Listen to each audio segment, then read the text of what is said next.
எல்லோருக்கும் வணக்கம்.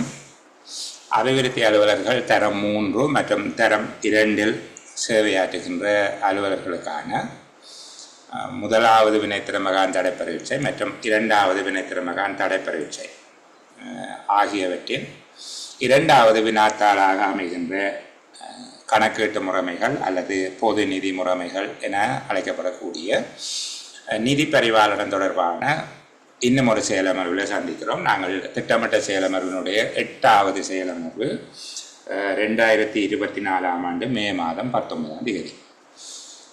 ஏற்கனவே நான் குறிப்பிட்டது போல தரம் 3 உள்ள, அதாவது முதலாவது வினைத்திறமகான் தடைப்பரீட்சைக்கு தோற்றும் அலுவலர்கள், தரம் 2 இருக்கிற இரண்டாவது வினைத்திறமகான் தடைப்பரீட்சைக்கு தோற்றும் அலுவலர்கள் ஆகியோரை ஒன்றிணைத்த செயலமர்வுகளாக 10 செயலமர்வுகள் என்னால் திட்டமிடப்பட்டிருந்தது.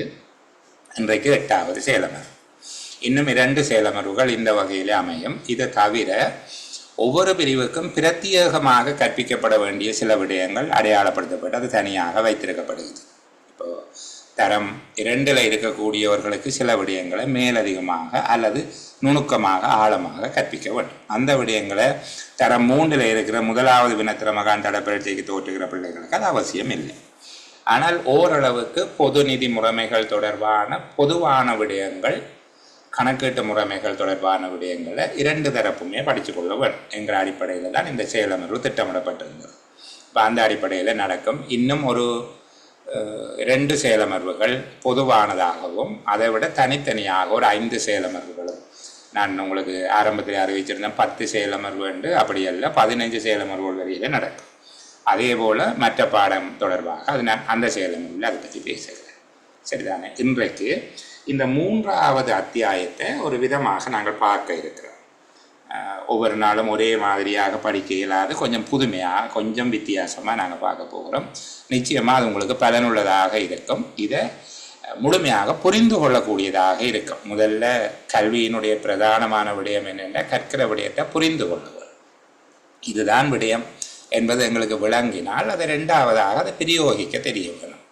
3வது அந்த விடயம் தொடர்பாக எங்கள்கிட்ட யாராவது பிரயோக ரீதியான விளக்கமோ அல்லது கோட்பாட்டு ரீதியான விளக்கமோ, தியரட்டிக்கலாவோ ப்ராக்டிக்கலாவோ எங்கள்கிட்ட விளக்கம் கேட்டால் நாங்கள் அதை சொல்லக்கூடியவர்களாக இருக்க வேண்டும். இந்த 3வது விடயம்தான் பரீட்சை.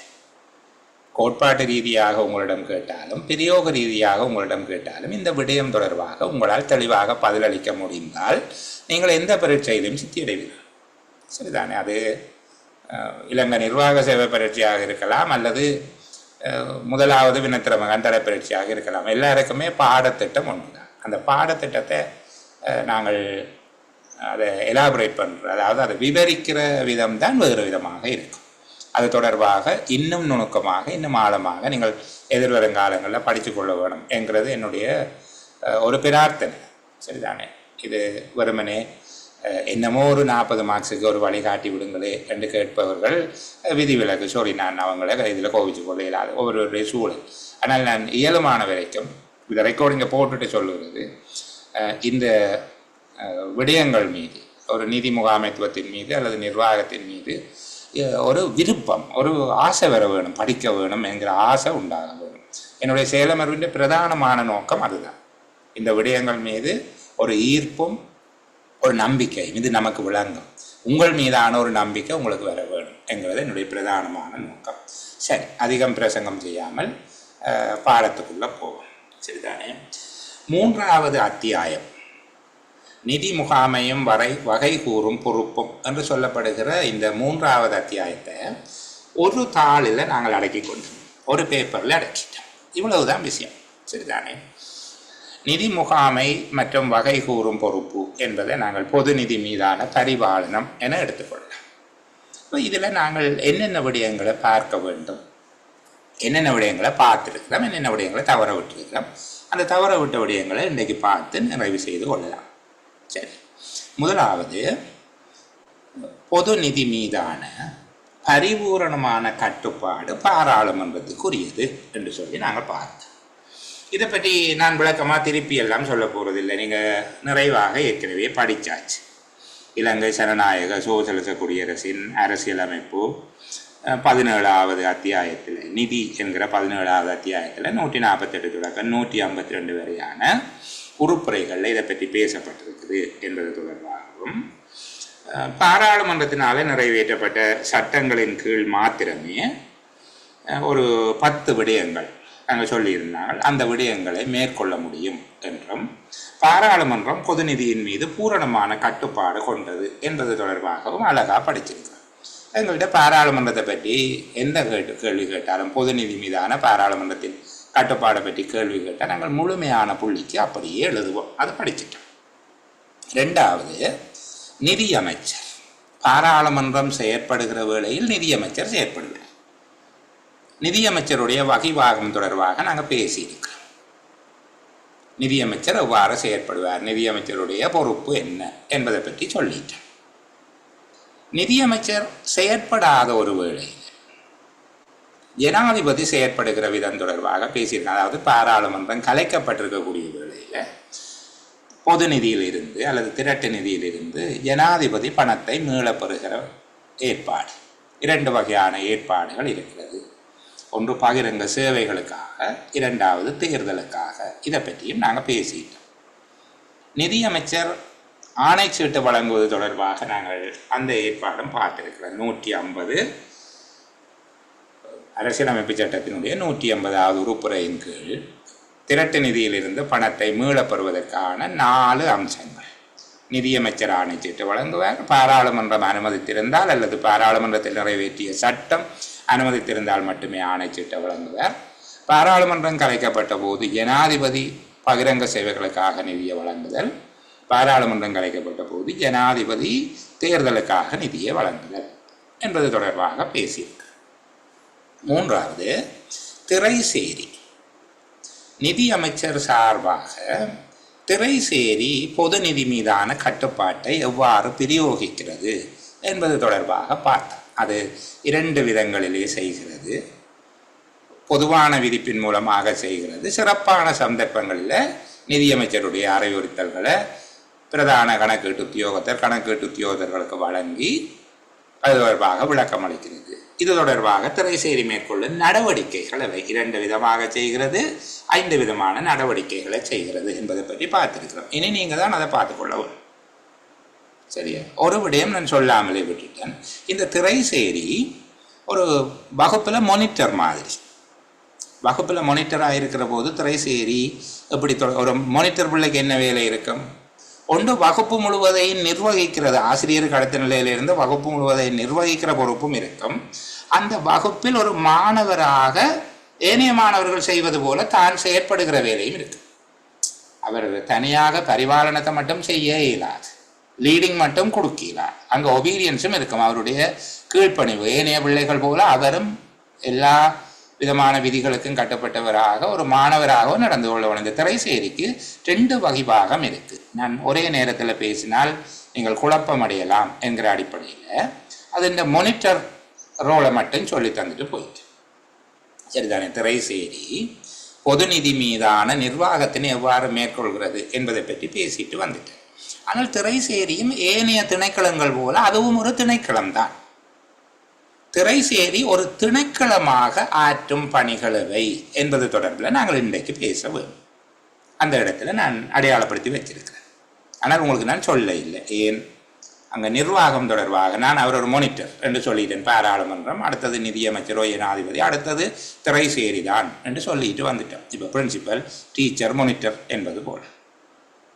அதுக்கு பிறகு நிதியமைச்சர் சார்பாக திரைசேரியினால் ஏற்படுத்தப்படுகிற பிரதான கணக்கீட்டு உத்தியோகத்தர்கள்.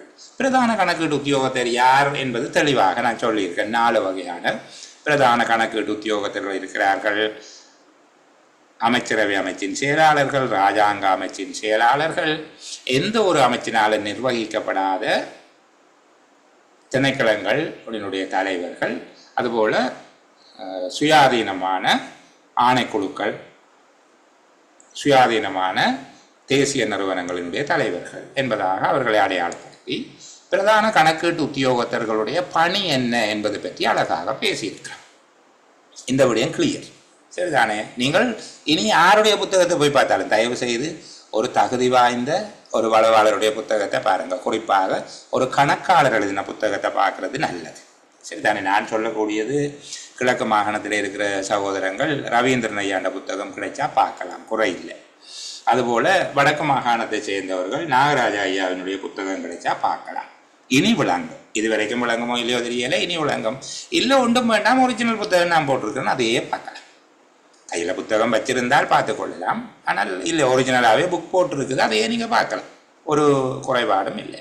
எனக்கு ஏனையவர்களை பற்றி தெரியாதபடியால் நான் சொல்ல இல்லை. சரிதானே? ஏனையவர்களுக்கு அந்த விடயம் தெரியாத அந்த விதமாக பொருள் கொள்ள வேண்டாம். இதுக்கு பிறகு பிரதான கணக்கீட்டு உத்தியோகத்தர்கள் என்றால் யார் என்பதை வேற விளக்கணப்படுத்தி இருக்கிறோம். பிரதான கணக்கீட்டு உத்தியோகத்தர்களுடைய வகைபாகம், அவர்களுடைய பொறுப்பு என்ன, கடமை பொறுப்பு என்ன, அல்லது பிரதான கணக்கீட்டு உத்தியோகத்தர்கள் திரைசேரிக்கோ நிதியமைச்சருக்கோ எந்த விடயங்களில் பொறுப்பு கூற வேண்டும் என்று கேட்கலாம். கேள்வி அப்படின்னு கேட்கலாம். பிரதான கணக்கீட்டு உத்தியோகத்தருடைய வேலை என்ன, அவற்றை பொறுப்பு என்ன, அவர் என்ன விடயங்களில் திரைசேரிக்கு பொறுப்பு சொல்ல வேண்டும் அல்லது நிதியமைச்சருக்கு பொறுப்பு சொல்ல வேண்டும், எப்படி வேணும் என்றாலும் கேட்கலாம். நாங்கள் தயார், நாங்கள் படிச்சுட்டு. கணக்கீட்டு உத்தியோகத்தர், இங்கே கணக்கீட்டு உத்தியோகத்தர் என்பது செலவினங்களை மேற்கொள்ளுகிற உத்தியோகத்தராக இருந்திருக்கிறேன். சரிதானே? அப்போ கணக்கீட்டு உத்தியோகத்தர் செலவினங்களை மேற்கொள்ளுகிற போது கணக்கீட்டு உத்தியோகத்தர் எவ்வகையில், கணக்கீட்டு உத்தியோகத்தர் என்றால் யார் என்று சொல்லி முதல் விளக்கம் சொன்ன நாங்கள். ஒரு திணைக்களத்தினுடைய தலைவர், வேறு ஏற்பாடுகள் திரைசேரியால் செய்யப்படாவிட்டால் திணைக்களத்தின் தலைவர் தான் கணக்கீட்டு உத்தியோகத்தர். 5 விடயங்கள் சொல்லி அழகாக ஒரு வரைவிலக்கணம் சொல்லி தந்தனர். பார்க்காதாக்கள், கடந்த செயலமர்வுகளில் கலந்து கொள்ளாதவர்கள் தயவு செய்து அந்த வீடியோவை பார்த்துக்கொள்ளுங்க, யூடியூப்பில் போட்டிருக்கிறேன். சரிதானே? நீங்கள் பார்த்துக்கொள்ளுங்க. பிந்தி வந்தவர்கள் உங்களுடைய நண்பர்கள் சகோதரர்கள்ட்ட கேட்டீங்கன்னா அவர்கள் அதை உங்களுக்கு பகிர்ந்து கொள்வார்கள். யாரும் யாருக்கும் பகிரலாம், அதுக்கு எந்த தடையும் கிடையாது. அடுத்த அரசரை கணக்கீட்டு உத்தியோகத்தர். அரசரை கணக்கீட்டு உத்தியோகத்தர் என்பவர் யார், அவருடைய பொறுப்பு என்ன, 2 விடயங்களையும் சேர்த்து எழுதக்கூடியதாக இருக்க வேண்டும். சில வேளையில் கணக்கீட்டு உத்தியோகத்தர் அரசரை கணக்கீட்டு உத்தியோகத்தர் 2 பேரையும் சேர்த்து கேட்டால் அவையோட பொறுப்பு எழுத தேவையில்லை. 5 பாயிண்ட்ஸோட கணக்கீட்டு உத்தியோகத்தருக்கு ஒரு வரவிலக்கணம் சொல்லியிருக்கிறேன், அரசரை கணக்கீட்டு உத்தியோகத்தருக்கு ஒரு வரவிலக்கணம் சொல்லியிருக்கிறேன். அந்த 2ஐயும் சேர்த்து 2 பந்திகளில் எழுதிவிட்டீங்கன்னா முழுமையான புள்ளி கிடைக்கும். நாங்கள் இந்த செயலமர்வுகள் ஒரு 10 செயலமர்வினுடைய நிறைவில் ஆக குறைந்தது 2 அல்லது 3 கடந்த கால வினாத்தாள்கள் பார்ப்போம். ஜூன் மாதத்தினுடைய செயலமர்வு தொடர்ச்சியாக நடைபெற்றால் அதில் தொடர்ந்து சில பிள்ளைகள் கற்றுக்கொள்ள விரும்பினால் நாங்கள் அடுத்து வருகிறது முழுமையாகவே கடந்த கால வினாத்தாள் செயலமர்வாக இருக்கும். கோட்பாட்டு ரீதியான விடயங்களை நான் மே மாதத்திலேயே நிறைவு செய்வதற்கு முயற்சி செய்கிறேன்.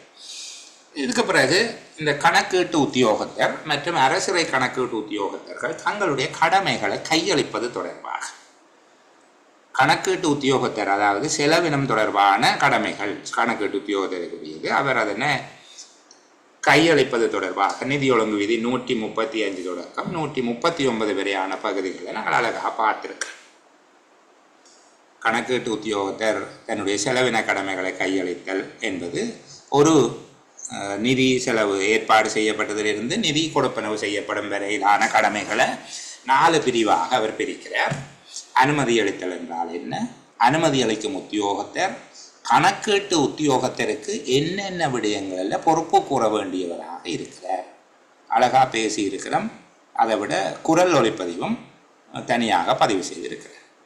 அங்கீகாரம் அளித்தல், அனுமதி அளித்தல் என்றால் நான் சொல்லி தந்திருக்கிறேன் செய் வேலை என்று சொல்கிறது, அங்கீகாரம் அளித்தல் என்றால் கொடு காசு என்று சொல்கிறது. அங்கீகாரம் அளிக்கும் போது ஒரு உத்தியோகத்தர் என்னென்ன விடயங்கள் மீது கவனம் செலுத்த வேண்டும் என்று கேட்கலாம். அங்கீகாரம் அளிக்கும் உத்தியோகத்தர் கணக்கீட்டு உத்தியோகத்தருக்கு என்ன விடயங்களில் பொறுப்பு சொல்ல வேண்டும் என்று கேட்கலாம். அங்கீகாரம் அளிக்கும் உத்தியோகத்தரின் கடமை பொறுப்புகள் அல்லது வகிபாகம் எவை என்று கேட்கலாம். எப்படி கேட்டாலும் அதான் விடயம். ஆனால் கணக்கீட்டு உத்தியோகத்தர் என்பவர் யார் என்பதற்கான வரைவிலக்கணத்தை நாங்கள் மேலே படித்தது போலேயே இந்த 4 பேருக்குரிய வரைவிலக்கணங்களும் படிக்கணும். அனுமதி அளிக்கும் உத்தியோகத்தர் என்பவர் யார் அல்லது அனுமதி அளித்தல் என்றால் என்ன, 2க்கும் ஒரே விளக்கம் தான். அங்கீகாரம் அளித்தல் என்றால் என்ன, அத்தாட்சிப்படுத்தல் என்றால் என்ன, கொடுப்பனவு செய்தல் என்றால் என்ன. பெரும்பாலும் உங்களை இந்த வரைவிலக்கணங்கள் கேட்பது குறைவு. அனுமதி அளித்தல் உத்தியோகத்தருடைய வகிபாகம், பொறுப்பு, கடமை, அவர் பொறுப்பு கூற வேண்டிய விடயம் அப்படின்லாம் கேட்பாங்க. அதுபோல அங்கீகாரம் அளித்தல், அனுமதி அளித்தல், அங்கீகாரம் அளித்தல், இந்த 2க்கும் சில வேளைகளில் வரைவிலக்கணத்தையும் கேட்டு அவர்களுடைய வகிபாகத்தையும் கேட்கலாம். அனுமதி அளித்தல் என்பதால் கருதப்படுவது யாது, அனுமதி அளிக்கும் உத்தியோகத்தர் என்னென்ன விடயங்களில் கணக்கீட்டு உத்தியோகத்தருக்கு பொறுப்பு கூற வேணும், அல்லது அனுமதி அளிக்கும் போது என்னென்ன விடயங்களை அவர் கருத்தில் கொள்ள வேணும், அவருடைய பொறுப்பு என்ன அப்படின்னு கேட்டால் ஒரே விட தான். அங்கீகாரம் அளித்தலும் அதே போல், அத்தாட்சிப்படுத்தல், கொடுப்பனவு செய்தல், இந்த நான்கும் என்ன என்பது தொடர்பாக நாங்கள் பார்த்துட்டோம். சரிதானே? அது அந்த விடயத்தை திருப்பி நீங்கள் தான் படித்து கொள்ளணும். திருப்பி அதையே படிப்பிச்சு கொண்டு வந்தால் அதுக்கு பிறகு நிறைய விடயம் இருக்கு. இதுக்கு மேலதிகமாக இந்த செலவின நடவடிக்கைகள் மேற்கொள்ளும் போது அது காசோலை மூலமாக மேற்கொள்ளப்பட வேணும். 500 ரூபாவுக்கு மேற்பட்ட எந்த கொடுப்பனவும் காசோலை மூலமாக மேற்கொள்ளப்பட வேண்டும், விசேட சந்தர்ப்பங்கள் தவிர. சரிதான், அது 4ஆம் 5ஆம் அத்தியாயங்களில் தான் நாங்கள் அதை பார்க்க வேண்டி இருக்கும். கொடுப்பனவு செய்தல் தொடர்பான விடயங்கள், பெறுவனவு செய்தல் தொடர்பான விடயங்கள், பெறுவனவு கொடுப்பனவு 4ஆம் 5ஆம் அத்தியாயங்கள் இருக்கும். இப்போ நான் அதை குழப்பஇல்லை. ஆனால் காசோலைகளில் கையொப்பமிடுகிற 2 உத்தியோகத்தர்கள் இருக்கிறார்கள். அவர்களை பற்றி நான் பேச இல்லை. ஏனென்றால் செலவின கடமைகளை கையளித்தல் 4 என்று சொல்லிட்டு நான் அந்த நேரம் காசோலைகளில் கையொப்பமிடுதலை பேசினால் நீங்கள் அதை 5 கடமைகளாக புரிந்து கொள்ளலாம், குழப்பம் ஏற்படும் என்பதால் நான் அந்த விடயத்தை நிலுவையிலேயே வைத்திருந்தேன். திரைசேரி ஒரு திணைக்களமாக ஆற்றும் கடமைகளை நிலுவையில் வைத்திருந்தது போல இதுவும் நிலுவையில் இருந்தது. காசோலைகளில் கையொப்பமிடுதல், அதாவது இந்த நடவடிக்கை செலவின கடமைகள் நிறைவு பெறுகிற சந்தர்ப்பமே காசோலை கொடுப்பதற்கு தான். அப்போ காசோலையில் கையொப்பமிடுகிற உத்தியோகத்தினுடைய பொறுப்புகள் நாங்கள் பார்க்க வேண்டி இருக்கும். அதில் 2 பேர் இருக்கணும். முதலாவது கையொப்பமிடுபவர், 2வது கையொப்பமிடுபவர். அந்த செக்கில் சைன் பண்ணுற போது முதலாவது கையொப்பம் என்கிறது செக்கை நீங்கள் பார்க்குற நேரத்தில் இடது பக்கம் இருக்கிற கையொப்பம், அது முதலாவது கையொப்பம். அல்லது மேலுங்கீழுமாக கையொப்பமிடுவதாக இருந்தால் மேலே வைக்கிற கையொப்பம் முதலாவது கையொப்பம். உதாரணத்துக்கு டிஎஸ்எம் எஃப்ஏயும் சைன் பண்ணலாம், அல்லது எக்கவுண்டனும் எஃப்ஏயும் சைன் பண்ணலாம் என்றால் எக்கவுண்டன் முதலாவது கையொப்பம், எக்கவுண்டன் அல்லது டிஎஸ் 2 பேரில் ஒரு ஆள் முதலாவது கையொப்பம். 2வது கையொப்பம் எஃப்ஏ அல்லது ஏஓ என்று வச்சுக்கொண்டீங்கன்னா அது 2வது கையொப்பம். இடது பக்கம் இருப்பது உயர்நிலையில் இருக்கிற அதிகாரியாக இருக்கும். அவர்தான் கொடுப்பனவு செய்யும் உத்தியோகத்தர். அப்போ காசோலைகளில் முதலாவது கையொப்பமிடும் உத்தியோகத்தருடைய பொறுப்புகளவை என்று கேட்டால் நீங்கள் அச்சமடைய தேவையில்லை, அது கொடுப்பனவு செய்யும் உத்தியோகத்தருடைய பொறுப்பு. கொடுப்பனவு செய்தல் சம்பந்தமாக நீங்கள் படிச்சிருக்கிறீங்க தானே. 4 செலவின கடமை தொடர்பாக கொடுப்பனவு செய்யும் உத்தியோகத்தர், அவருக்கான பொறுப்பு. அவர் என்னென்ன விஷயங்களில் பொறுப்பு சொல்ல வேணும், அதுதான் முதலாவது கையொப்பமிடும் உத்தியோகத்தருடைய பொறுப்பு. அது தனியாக கேள்வி கேட்க மாட்டார். சில வேளைகளில் கேட்டால் யாரும் ரொம்ப நுணுக்கமாக செக் பண்ணணும் இந்த முறையை யோசித்து கொடுப்பனவு செய்யும் உத்தியோகத்தருடைய பொறுப்பு என்னென்று கேட்பதற்கு பதிலாக காசோலைகளில் முதலாவது கையொப்பமிடும் உத்தியோகத்தருடைய பொறுப்பு என்று கேட்டால் நீங்கள் யோசிங்க, இது மறைமுகமாக கொடுப்பனவு செய்யும் உத்தியோகத்தருடைய பொறுப்பு. 2வது கையொப்பமிடும் உத்தியோகத்தருடைய பொறுப்பு என்ன என்று கேட்டால் நான் அதை இன்றைக்கு சொல்லித்தரேன். சரிதானே? அது நிலுவையில் இருக்குது. அதை பற்றி நாங்கள் பேச வேண்டும். இந்த விடயம் கதைக்க வேண்டியதாக இருக்கு. காசோலைகளில் 2வதாக கையொப்பமிடும் உத்தியோகத்தருடைய பொறுப்பு என்ன, இது நிதி ஒழுங்கு விதி 141 அது சொல்லப்பட்டிருக்கு. அதை பற்றி நாங்கள் தனியாக கதைப்போம். திரைசேரி 131 சொல்லப்பட்டிருக்கு, கதைப்போம். சரி, இதுக்கு பிறகு அரசரை கணக்கீட்டு உத்தியோகத்தர் அவருடைய கடமைகளை கையளிப்பது தொடர்பாக. அரசரை கணக்கீட்டு உத்தியோகத்தருக்கு வேறு ஒரு பேர் இருக்குது, வருமான கணக்கீட்டு உத்தியோகத்தர். அவருக்கான வரவிலக்கணம் மற்ற வகைபாகம் எல்லாம் ஏற்கனவே தெரியும். அவர் இந்த அரசரைகளை பெற்றுக்கொள்ளல் 3 பிரிவாக அதை பிரிக்கிறார். மதிப்பீடு செய்தல். அப்போ மதிப்பீடு செய்தல் என்றால் என்ன, மதிப்பீடு செய்யும் உத்தியோகத்தருடைய பொறுப்பு என்ன, அழகாக படிச்சுட்டோம். சரிதானே? எவ்வளவு காசு யார்கிட்ட இருந்து அறவிட வேண்டும் என்று சொல்லி லிஸ்ட் பண்ணுறது தான் அவற்றை வேலை என்று பார்த்துட்டோம். அவர் அதை செய்கிற போது எப்படி நடந்து கொள்ள வேண்டும் எளிமையாக அழகாக சொல்லி தந்திருக்கிறேன். திரும்ப ஒருக்காக கேட்டுக்கொள்ளுங்க, நோட்ஸை ப்ரிப்பேர் பண்ணிக்கொள்ளுங்க. சேகரிக்கும் உத்தியோகத்தர் அரசரைகளை சேகரித்தல். இந்த மதிப்பீடு செய்தவர் கொடுத்த லிஸ்ட்டை கொண்டு திரிஞ்சு காசு வாங்குறது என்று வச்சுக்கொள்ளுங்களே எளிமையாக. சேகரிக்கும் உத்தியோகத்தருடைய பொறுப்பு என்ன, அவருடைய வகைபாகம் என்ன, அவர் என்ன விஷயங்களில் அரசரை கணக்கீட்டு உத்தியோகத்தருக்கு பொறுப்பு சொல்ல வேண்டும், எப்படி கேட்டாலும் ஒரே விடதான். அடுத்தது ஏற்று. இந்த சேகரித்த காசை எடுத்து அரசாங்க கணக்கில் வைக்கிறது அல்லது திரைசேரியிட்ட ஒப்படைக்கிறது. ஏற்றல். சரிதானே? அக்செப்டன்ஸ் என்று சொல்லப்படும். அப்போ ஏற்றல் அது தொடர்பாக ஏற்கும் உத்தியோகத்தர் என்றால் யார், அவருக்கு என்ன பொறுப்பு இருக்கு, இந்த விடயமெல்லாம் அழகாக படித்தாச்சு. கீழே இருக்கக்கூடிய விடயங்கள் கொஞ்சம் புதுசு. இவ்வளவு பேரும் செய்கிற வேலையை பாராளுமன்றத்தில் தொடங்கி கடைசியாக கடமைகளை கையளிக்கப்பட்ட உத்தியோகத்தர்கள் வரையில் செய்கிற காரியங்களை பொது நிதி தொடர்பான பரிபாலனம் நடைபெறுகின்ற விதம் சரியானதா என்பதை கண்காணிப்பதற்கான 4 ஏற்பாடுகள் இருக்கிறது. அந்த 4 ஏற்பாடுகள் பற்றியும் நாங்கள் பேசவும் இன்றைய செஷன் நல்லா தான் இருக்கும். அடுத்து வருகிற 1 மணி தியாலத்தில் இந்த 6 விடயங்களை பற்றி பேச போகிறோம். திரைசேரி ஒரு திணைக்களமாக ஆற்றும் கடமை, காசோலைகளில் கையொப்பமிடும் 2வது உத்தியோகத்தருடைய வகிபாகம் என்ன, பொது நிதி பரிபாலனத்தை கண்காணிக்கின்ற 4 அமைப்புகள், உள்ளக கணக்காய்வு தொடர்பாக பார்க்க வேணும், அரசாங்க கணக்கு குழு கோப்பா என்று சொல்வார்கள், COPA கோப்பா, அதுபோல் அரசாங்க பொறுப்பு முயற்சிகள் அல்லது பொது முயற்சிகள் மீதான குழு கோப் என்று சொல்வார்கள், COPE கோப் குழு, கோப்பா குழுன்னு சொல்லி 2 குழு இருக்குது. அதுபோல் ஆடிட்டர் என்று கணக்காய்வாளர் நாயகம். இந்த 4 பேரும் கணக்காய்வு தொடர்பான ஐய வினாக்கள் அல்லது ஐய வினா பதிவேடு என்று சொல்லி ஒன்று இருக்குது. ஆடிட்டர் என்றல் அல்லது ஆடிட்டர்ஸ் என்றல் ஆடிட்டரால் கேட்கப்படுகிற எல்லா கேள்விக்கும் பதில் சொல்வதை பற்றிய ஒரு பொறுப்பு எல்லா திணைக்கள தலைவர்களுக்கும் அல்ல கணக்கீட்டு உத்தியோகத்தர்களுக்கும் பிரதான கணக்கீட்டு உத்தியோகத்தர்களுக்கும் இருக்குது. அது தொடர்பிலும் நாங்கள் பார்க்க வேணும். கடந்த காலங்களில் அதை பற்றியும் கேள்விகள் வந்திருக்குது. சரிதானே? இப்போ உங்களுக்கு இந்த 3வது அத்தியாயம் தொடர்பான ஒரு முழுமையான சட்டகம், ஒரு கம்ப்ளீட் ஃப்ரேம் ஒன்று உங்கள்கிட்ட வந்திருக்குது என்கிறத என்னுடைய நம்பிக்கை. அதை நான் ஒருக்கா உறுதி செய்து கொள்ள விரும்புகிறேன்.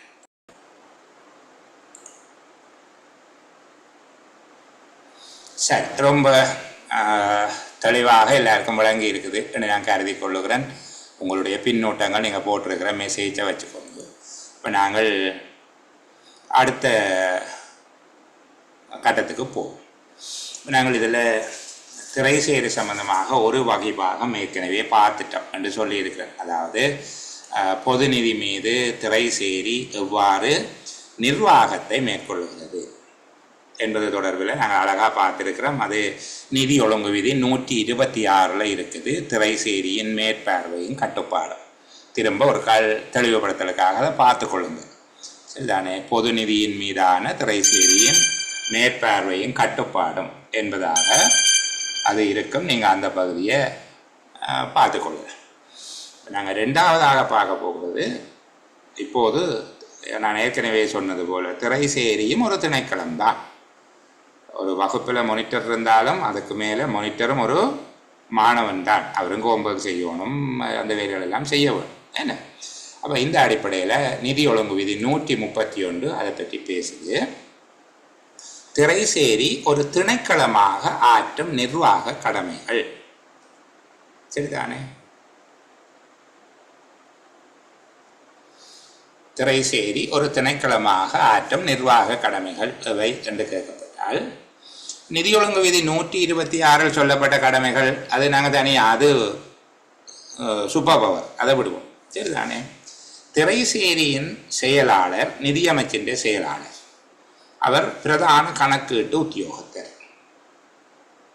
ஆனால் திரைசேரியினுடைய தலைவர் யார் என்ற, திரைசேரி ஒரு திணைக்களமாக செயற்படுகிற போது திரைசேரி என்கிற திணைக்களத்தினுடைய தலைவர், இங்கே தலைவர் செயலாளர் என்கிற வார்த்தையை பயன்படுத்தி கொள்வோமே, திரைசேரியினுடைய செயலாளர் நிதியமைச்சின் செயலாளர். திரைசேரியினுடைய தலைவர் திரைசேரியின் பிரதி செயலாளர், அவர்தான் திரைசேரியின் கணக்கீட்டு உத்தியோகத்தர் ஆவார்.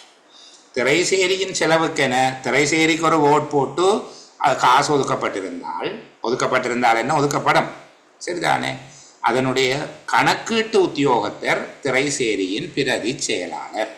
திரைசேரியின் தலைவர் யார் என்று கேட்டாலும் வெஸ்பாட் கேள்வியாக பார்த்துக்கொள்ளுங்க, அது திரைசேரி செயலாளர் அல்ல. திரைசேரி என்கிற திணைக்களத்தின் தலைவர் திரைசேரியின் பிரதி செயலாளர். நிதியமைச்சின் செயலாளர் என்கிற வகையில் திரைசேரியின் செயலாளர் அதன் பிரதான கணக்கீட்டு உத்தியோகத்தராக இருப்பார். ஏன்? நிதி அமைச்சின் கீழ் தான் திரைசேரி என்கிற திணைக்களம் இயங்குது. நிதி அமைச்சின் கீழ் திரைசேரி என்கிற திணைக்களம் அமைஞ்சிருக்கு. இப்போ மாவட்ட செயலகங்கள் உள்நாட்டு அலுவலர்கள் அமைச்சு என்கிற அமைச்சின் கீழ் அமைந்திருக்கும் திணைக்களங்கள் என்பது போல நிதி அமைச்சு என்கிற அமைச்சின் கீழ் அமைந்துள்ள ஒரு திணைக்களம் தான் திரைசேரி. நிதியமைச்சினுடைய செயலாளர் திரைசேரி என்கிற திணைக்களத்துக்கு பிரதான கணக்கீட்டு உத்தியோகத்தராக இருப்பார். ஆனால் திரைசேரியின் கணக்கீட்டு உத்தியோகத்தராக இருப்பவர் அதனுடைய திணைக்கள தலைவர், அதாவது திரைசேரியின் பிரதி செயலாளர். சரிதானே? அப்போ இந்த விடயத்தை பார்த்துக்கணும். சாதாரணமாக இப்ப எங்களுக்கு விளங்கிட்டு நிதி அமைச்சு என்கிற ஒரு அமைச்சுக்கு கீழே தான் திரைசேரி இயங்குது. நிதி அமைச்சின் செயலாளர், அமைச்சின் செயலாளர் எப்பவுமே பிரதான கணக்கீட்டு உத்தியோகத்தர். அதன் கீழ் இருக்கிற திணைக்களமாக இருப்பது திரைசேரி. திரைசேரியினுடைய தலைவர் யார்? திரைசேரியினுடைய தலைவர் திரைசேரியின் பிரதி செயலாளர். அவர்தான் திரைசேரியின் கணக்கீட்டு உத்தியோகத்தர். திரைசேரியின் திணைக்கள தலைவரும் அவர். திரைசேரி என்கிற திணைக்களத்தின் தலைவர் யார்? திரைசேரியின் பிரதி செயலாளர். திணைக்களத்தின் தலைவர் தான் கணக்கீட்டு உத்தியோகத்தராக இருப்பார் என்கிற அடிப்படையில் திரைசேரி எனும் திணைக்களத்தின் தலைவராக, அதாவது கணக்கீட்டு உத்தியோகத்தராக இருப்பவர் திரைசேரியின் பிரதி செயலாளர். திரைசேரியின் பிரதான கணக்கீட்டு உத்தியோகத்தரார் நிதியமைச்சின் செயலாளர். சரிதானே? அவர் தான் திரைசேரி செயலாளர். இப்போது திரைசேரியினால ஆக்கப்படுகிற நிர்வாக கடமைகள் அவை. முதலாவது, ஏற்கும் அலுவலகமாக கடமையாற்றுதல். அதாவது அரசின் சார்பில் அனைத்து வரவுகளையும் வருமானங்களையும் பெறுவனவுகளையும் பெற்று உடனடியாகவும் சரியாகவும் திருத்தமாக, அதாவது சரியாக திருத்தமாக புத்தகங்களில் கணக்கு வைத்தல், அந்த நிதிக்கு பாதுகாப்பாக இருத்தல். இது அதனுடைய ஒரு நிர்வாக கடமை. ஏற்கும் அலுவலகமாக கடமையாற்றுகிறது. ஏற்கும் அலுவலகம் என்றால் அரசிறை முழுவதும் அரசினால பெறப்படுகிற எல்லா பணமும் மதிப்பிடும் உத்தியோகத்தர் மதிப்பிட்டு கொடுப்பார், சேகரிக்கும் உத்தியோகத்தர் அதனை சேர்ப்பார், ஏற்கும் உத்தியோகத்தர் அதனை பெற்று கணக்கு வைப்பார் என்று பார்த்தோமே. ஏற்கும் உத்தியோகத்தர் எல்லோருடைய ஏற்கும் அலுவலகமாக இயங்குவது திரைசேரி. ஏற்கும் அலுவலகத்தை பற்றி வேறு விளக்கங்கள் உண்டு, இப்போ எங்களுக்கு அது வேண்டாம். ஏற்கும் அலுவலகமாக திரைசேரி செயற்படும். ஏற்கும் அலுவலகம் என்றால் அரசினுடைய வருமானங்களை பெற்று அதை பாதுகாக்கிறதும் அதுக்கு கணக்கு செய்கிறது. இரண்டாவது, கொடுப்பனவு அலுவலகம். கொடுப்பனவு அலுவலகம் என்றால் தான் கொடுக்கிற எல்லா பணத்துக்கும் உரிய வகையில் கணக்குகளை பதிவது, அது தொடர்பாக இறுதி கணக்குகளை தயார் செய்து கொடுக்கிறது. மூன்றாவது, இலங்கைக்கு வெளியில கொடுப்பனவுகள் செய்வதற்கு ஒழுங்கு செய்கிறது. வெளியில கொடுப்பனவுகள் செய்ய வேண்டுமாக இருந்தால் அது தொடர்பாக ஏற்பாடு செய்யும். பிற அரசாங்கம் அல்லது தாபனங்களின் சார்பில் சில கொடுப்பனவுகளை செய்கிறது. இது தொடர்பாக விளக்கம் எல்லாம் வேண்டாம், எனக்கும் தெரியாது உங்களுக்கும் தெரியாது என்று வச்சுக்கொள்வோம். இப்போதைக்கு பிற அரசாங்கங்கள் மற்றும் தாபனங்களுடைய சார்பாக கொடுப்பனவுகளை மேற்கொள்கிறது. இந்த விடயங்கள் இவ்வளவுத்தையும் எளிமையாக பார்த்து வச்சிருந்தீங்கன்னா சரி, சரிதானே? ஆண்டு மதிப்பீடுகளை தயாரிக்கிறது, சமர்ப்பிக்கிறது. ஆண்டு மதிப்பீடுன்றது பட்ஜெட், வரவு செலவு திட்டம். ஆண்டு மதிப்பீடுகளை திட்டமிடுதல், தயாரித்தல்.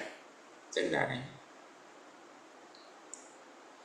திணைக்களங்கள் கடல் கிடந்த அரசாங்கத்தின் முகவர்கள் பெற்றுக்கொண்ட பணங்கள் தொடர்பாக கணக்குகளை வைத்திருப்பதும் அவர்களுடைய கணக்குகளோட இணக்கம் காண்பதும், அந்த கணக்கும் இதுவும் டெலி பண்ணுதா என்று பார்ப்பார்.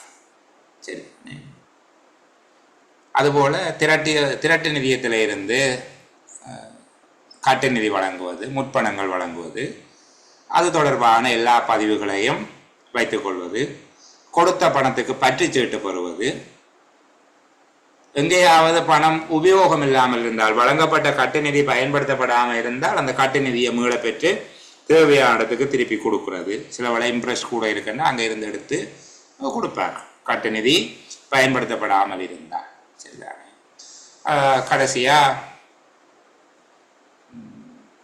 அந்த விடயங்கள் தொடர்பான கணக்குகளை வெளியீடு செய்வது, பொது நிதி தொடர்பான எல்லா கணக்குகளையும் வெளியீடு செய்வது. இது தவிர அரசாங்க கணக்கு குழு, நாங்கள் பிறகு பார்க்க போகிறோம், அரசாங்க கணக்கு குழு கொடுக்குற அறிக்கை மீது நடவடிக்கை எடுப்பது. இதெல்லாம் ஒரு திணைக்களமாக திரைசேரி ஆற்றுகிற கடமை. நான் எளிமையாக சொல்லிக்கொண்டு வருகிறேன். முதலாவது ஏற்கும் அலுவலகம். அரசாங்கத்தினுடைய சார்பில் நிதியை பெற்று தான் பெறும் நிதி தொடர்பாக உடனடியாகவும் திருத்தமாகவும் கணக்கு வைப்பதும் அதனை பாதுகாப்பதும். இரண்டாவது கொடுப்பனவு அலுவலகம். தான் மேற்கொண்டுள்ள கொடுப்பனவுகள் தொடர்பாக செலவுகள் தொடர்பாக உடனடியாக திருத்தமாக கணக்கு வைப்பது. இலங்கைக்கு வெளியில கொடுப்பனவு செய்வதற்கான ஒழுங்கு செய்வது. பிற அரசாங்கங்கள் பிற தாபனங்கள் சார்பாக சில கொடுப்பனவுகளை செய்கிறது. ஆண்டு மதிப்பீடுகளை திட்டமிட்டு தயாரிப்பது. அதை கொண்ட நிதியமைச்சர் பாராளுமன்றத்தில் சமர்ப்பிப்பார். திரைசேரி ஆண்டு மதிப்பீடுகளை திட்டமிட்டு தயாரிக்கிறது. திணைக்களங்கள் அரசாங்கத்தினுடைய வெளிநாட்டு தூதராலயங்களுக்கு அங்கீகரிக்கப்பட்ட முகவர்கள் கணக்குகளை இணங்க செய்தால் அல்லது கணக்குகளோடு இணக்கம் காணுதல். திரட்டிய நிதி மற்றும் திரைசேரியினுடைய ஏனைய நிதியங்கள். திரைசேரியின் கட்டுப்பாட்டில் உள்ள ஏனைய திரட்டு நிதி ரெண்டா என்ன, ஏனைய நிதியங்கள் ரெண்டா என்னன்னு உங்களுக்கு தெரியும். திரட்டு நிதியம் மற்றும் ஏனைய நிதியங்கள் என்பவற்றின் சார்பாக தொழிற்படுகிறது. அதாவது திரட்டு நிதியம் ஏனைய நிதியங்களில் இருந்து கட்டு நிதி முற்பணங்கள் வழங்குவதற்கு ஏற்பாடு செய்கிறது. அது தொடர்பாக பதிவு செய்கிறது. அதுக்கான பற்றுச்சீட்டை பெற்றுக்கொள்வது. அதுக்குரிய கணக்கு செய்கிறது. எங்கேயாவது கொடுத்த காசு பயன்பாடு இல்லாமல் இருந்தால் அதனை மீள பெற்று வேறு தேவைகளுக்கு பயன்படுத்துவது. இதெல்லாம் திரட்டு நிதியில அல்லது ஏனைய நிதியங்கள் மீது அது தொழிற்படுகிற விதம் 4 விதமாக அதை பிறகு விளக்கமாக சொல்லியிருக்கு. திரட்டு நிதியம், திரைசேரியின் கட்டுப்பாட்டில் உள்ள ஏனைய நிதியங்கள் என்பவற்றின் மீது தொழிற்படுவர். கட்டு நிதிகள் முற்பணங்களை வழங்குதல், அதை ஒழுங்கு செய்தல், அவற்றுக்கான பதிவு செய்கிறது, அதுக்கு பற்றி சீட்டு பெறுவது. எங்கேயாவது பணம் பயன்பாடு இருந்தால் அதனை பயன்படுத்தும் வகையில் மேற்கொள்வது. தன்னுடைய கட்டுப்பாடு தொடர்பான எல்லா கணக்குகளையும் ஆண்டு கணக்காக வெளியீடு செய்வது. அரசாங்கத்தினுடைய கணக்கு குழுவின் அறிக்கையில் கோப்பா என்று நாங்கள் படிக்க போகிற அரசாங்க கணக்கு குழுவின் அறிக்கை மீது நடவடிக்கை எடுப்பது. இந்த விடயங்களை திரும்ப உங்களுக்காக பார்த்து கொள்ளுங்க. சரிதானே? அடுத்தது உள்ளக கணக்காய்வு. நான் ஏற்கனவே உங்களுக்கு காட்டிய விடயத்தில் பொது நிதி பரிபாலனம் செய்தல் என்பதில் வருகிற முதலாவது ஆய்வு யாரு? உள்ளக கணக்காய்வு. சரிதானே? உள்ளக கணக்காய்வு. இந்த உள்ளக கணக்காய்வு தொடர்பில் அதிகம் நீங்கள் சிரமப்பட தேவையில்லை. இன்டர்னல் ஆடிட் என்று சொல்லி நாங்கள் சொல்லுவோம். சரிதானே? உள்ளக கணக்காய்வு நாங்கள் சாதாரணமாக அதை எப்படி புரிஞ்சு கொண்டிருக்கிறோம்? இன்டர்னல் ஆடிட் என்று சொல்லி. இதில் 2 கேள்விகளுக்கு நீங்கள் தயாராக இருந்தால் போதும். சரிதானே? உள்ளக கணக்காய்வினுடைய நோக்கங்கள் இவை என்று சொல்லி கேட்பார். உள்ளக கணக்காய்வினுடைய நோக்கங்கள் என்ன?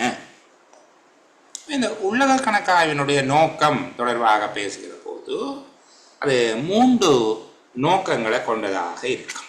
உள்ளக கணக்காய்வினுடைய நோக்கம் 3 இருக்குது. அதுக்கு முன்பாக நாங்கள் அதுக்கு ஒரு விளக்கம் எழுத வேண்டும். சரிதானே? இந்த உள்ளக கணக்காய்வு இன்டர்னல் ஆடிட் ஏன் தொழிற்படுகிறது என்பதை பற்றி பார்க்க வேண்டும். அதில் ஒரு 2 அல்லது 4 விதமாக நான் உங்களுக்கு சொல்லித்தரேன். பிரதான கணக்கீட்டு உத்தியோகத்தர்களும் கணக்கீட்டு உத்தியோகத்தர்களும் தங்களுடைய பொறுப்புகளையும் கடமைகளையும் சிறப்பாக நிறைவேற்றுவதற்காக அமைச்சுக்கள் மற்றும் திணைக்களங்களில் உள்ளக கணக்காய்வு கூறு ஒன்றினை அமைத்துக் கொள்கிறார்கள். இதை நாங்கள் ஒரு முன்னுரையாக முதலாவது விடயமாக சொல்கிறோம். இப்படி பிரதான கணக்கீட்டு உத்தியோகத்தர்கள் அவர் அமைச்சினுடைய செயலாளர் எங்களுக்கு ரகசியமாக தெரியும். பிரதான கணக்கீட்டு உத்தியோகத்தர்களும் கணக்கீட்டு உத்தியோகத்தர்களும் தங்களுடைய பொறுப்புகளையும் கடமைகளையும் சிறப்பாக நிறைவேற்றுவதற்காக அமைச்சிலும் திணைக்களங்களிலும் உள்ளக கணக்காய்வு கூறினை அமைத்துக் கொள்கிறார்கள். 2வது விடயம், அது துண்டு துண்டாக உடைக்கலாம், நான் அதில் சொல்லுகிறேன் பொழுது, பல திணைக்களங்களை கொண்டுள்ள அமைச்சுக்கள் பல திணைக்களங்களை தன்னுடைய கட்டுப்பாட்டில் கொண்டுள்ள அமைச்சுக்கள், பல உப அலுவலகங்கள், வேலைத்தளங்கள், பண்டகசாலைகளை தன்னுடைய பரிபாலனத்தில் கொண்டுள்ள திணைக்களங்கள், அபிவிருத்தி வேலைகளில் ஈடுபட்டுள்ள திணைக்களங்கள், பாரிய செயற்திட்டங்களை நடைமுறைப்படுத்தும் திணைக்களங்கள்.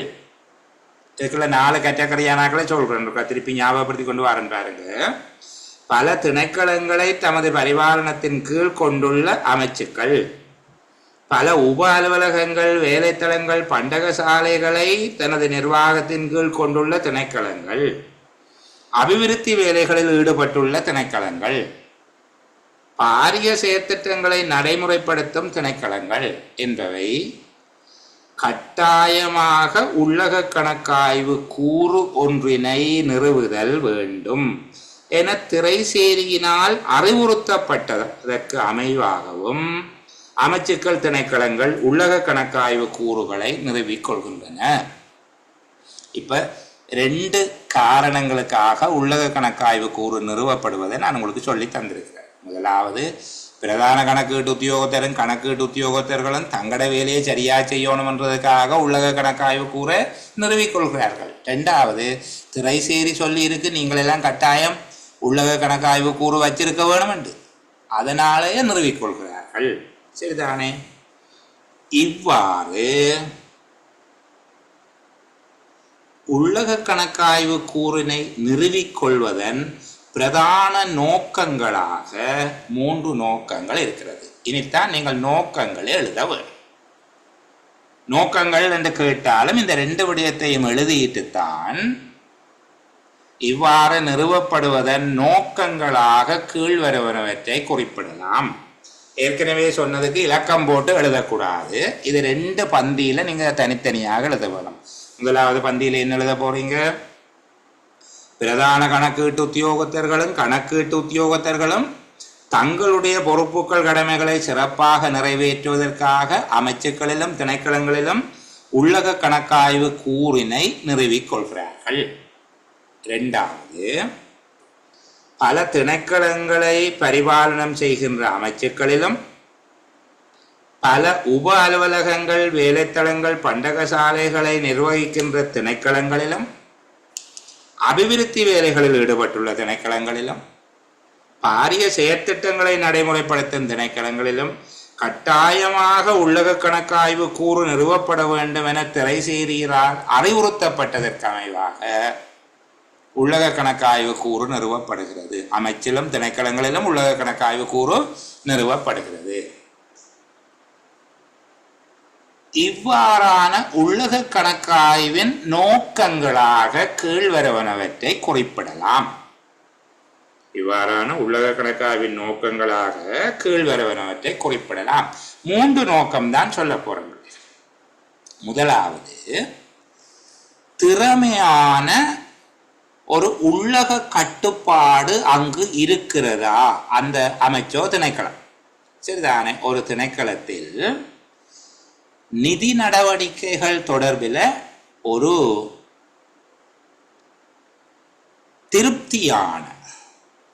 திருப்தியான உள்ளக கட்டுப்பாட்டு முறைமை, அதை சொல்றாங்க கோட்பாட்டு ரீதியாகவும் நடைமுறை ரீதியாகவும், தியரிட்டிக்கலாகவும் பிராக்டிக்கலாகவும். சரிதானே? ஒரு சரியான கட்டுப்பாடு அங்க இருக்குதா என்பது. ஒரு திணைக்களத்தின் நிதி சார்ந்த நடவடிக்கைகளில் வழுக்கல், தவறுகள், மோசடிகள், களவு, துஷ்பிரயோகம் என்பவற்றை தடுக்கக்கூடிய வகையிலும் அவை நிகழ்ந்தால் அதற்கு காரணமானவரை கண்டுபிடித்து அவர் மீது பொறுப்பு சுமத்தக்கூடிய வகையிலும் உள்ளக கட்டுப்பாட்டு முறைமை ஒன்று கோட்பாட்டு ரீதியாகவும் செயற்பாட்டு ரீதியாகவும் திருப்தியாக உள்ளதா என்பதை பரிசீலனை செய்து மதிப்பீடு செய்தல் அதனுடைய முதலாவது நோக்கம். உள்ளக கணக்காய்வு கூறு முதலாவதாக என்ன நோக்கத்துக்காக அமைக்கப்படுகிறது? ஒரு திணைக்களத்தின் நிதிசார் நடவடிக்கைகளில் களவு, மோசடி, துஷ்பிரயோகம் போன்றவை ஏற்படாமல் தடுப்பதற்கும், அவ்வாறு ஏற்பட்டால் பிழைகள், தவறுகள், மோசடி, துஷ்பிரயோகம் போன்றவை ஏற்பட்டால் அதற்கு காரணமானவரை கண்டறிந்து அவர் மீது பொறுப்பு சுமத்துவதற்கும் ஏற்ற வகையில் உள்ளக கட்டுப்பாட்டு முறைமை ஒன்று கோட்பாட்டு ரீதியாகவும் செயற்பாட்டு ரீதியாகவும் திருப்திகரமானதாக உள்ளதா என்பதை பரிசீலனை செய்தலும் மதிப்பீடு செய்தலும் அதுதான் முதலாவது நோக்கம். அப்போ சுருக்கமாக விளங்குதா? ஒரு நல்ல இன்டர்னல் கண்ட்ரோல் சிஸ்டம் அங்கே இருக்கா என்று பார்க்கறது ஒரு நோக்கம், உலக கட்டுப்பாட்டினுடைய ஒரு நோக்கம். இரண்டாவது, அபிவிருத்தி வேலைகள், செயற்திட்டங்கள், ப்ரொஜெக்ட் நாங்கள் படிப்போம் தானே. அபிவிருத்தி வேலைகள், செயற்திட்டங்கள் என்பவற்றின் முன்னேற்றத்தை உறுதிப்படுத்துவதில் கணக்கீட்டு உத்தியோகத்திற்கும் முன்னேற்ற கண்காணிப்பு குழுவுக்கும், இந்த இவாலுவேஷன் கமிட்டி ஒன்று இருக்கும், அந்த இவாலுவேஷன் கமிட்டிக்கும் கெட்டபத்த டிபார்ட்மெண்ட் அல்லது கணக்கீட்டு உத்தியோகத்திற்கும் உதவி செய்வது. அதாவது அபிவிருத்தி வேலைகள், முயற்சிகள், செயல் திட்டங்கள் என்பவை ஏற்கனவே திட்டமிட்டதற்கு அமைவாக நடைபெறுகிறதா என்பதை நிச்சயப்படுத்துவதில், ஏற்கனவே இன்ன காலத்தில் இது நடக்க வேணும், இன்ன தரத்தில் நடக்க வேணும், இந்த அளவில் நடக்க வேணும் என்று சொல்லப்பட்டதுக்கு ஏற்ற மாதிரியாக உரிய மாதிரி அது நடக்குதா என்பதை அவர்கள் உறுதிப்படுத்துவதற்கு யாரெல்லாம் உறுதிப்படுத்த வேணும்? அதை திணைக்கள தலைவர், அதாவது கணக்கீட்டு உத்தியோகத்தரும், அந்த இவாலுவேஷன் கமிட்டி அல்லது மானிட்டரிங் கமிட்டி, முன்னேற்ற கண்காணிப்பு குழு, ப்ரோக்ரஸ் மானிட்டரிங் கமிட்டி, அவர்களுக்கும் உதவி செய்வது. இரண்டாவது, அவர்கள் என்ன உதவி செய்வார்கள் என்றால், எப்படி அந்த பட்டோலை என்றால் சாட்டுக்கு ஏற்ற மாதிரி வேலைகள் தொடர்ந்து நடந்து கொண்டிருக்கா என்பதை பார்த்து ரிப்போர்ட் பண்ண வேணும். அது பிறகு நாங்கள் வேலைக்குள்ளே பார்ப்போம். அப்போ ரெண்டாவது நோக்கம் என்ன? அபிவிருத்தி வேலைகள், செயற்திட்டங்கள் போன்றவற்றில் ஏற்பட்டுள்ள முன்னேற்றத்தை தீர்மானிப்பதிலும் அவற்றை நிறைவேற்றுவதிலும் கணக்கீட்டு உத்தியோகத்திற்கும் முன்னேற்ற கண்காணிப்பு குழுவுக்கும் உதவி செய்வது. இது இரண்டாவது நோக்கம். மூன்றாவது,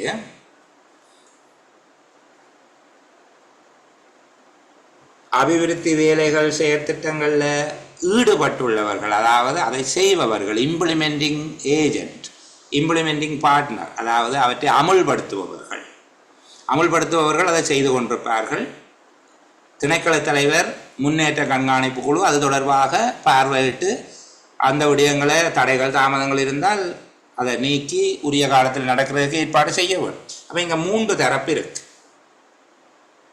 அபிவிருத்தி வேலைகள், முயற்சிகள், செயல் திட்டங்களில் ஈடுபடுபவர்கள், திணைக்கள தலைவர் தான் கணக்கீட்டு உத்தியோகத்திற்கு நாங்கள் சொல்கிறோம். திணைக்கள தலைவர், முன்னேற்ற கண்காணிப்பு குழு, இவர்களுக்கு இடையில் ஒரு கோஆர்டினேட்டராக இயங்குகிறது.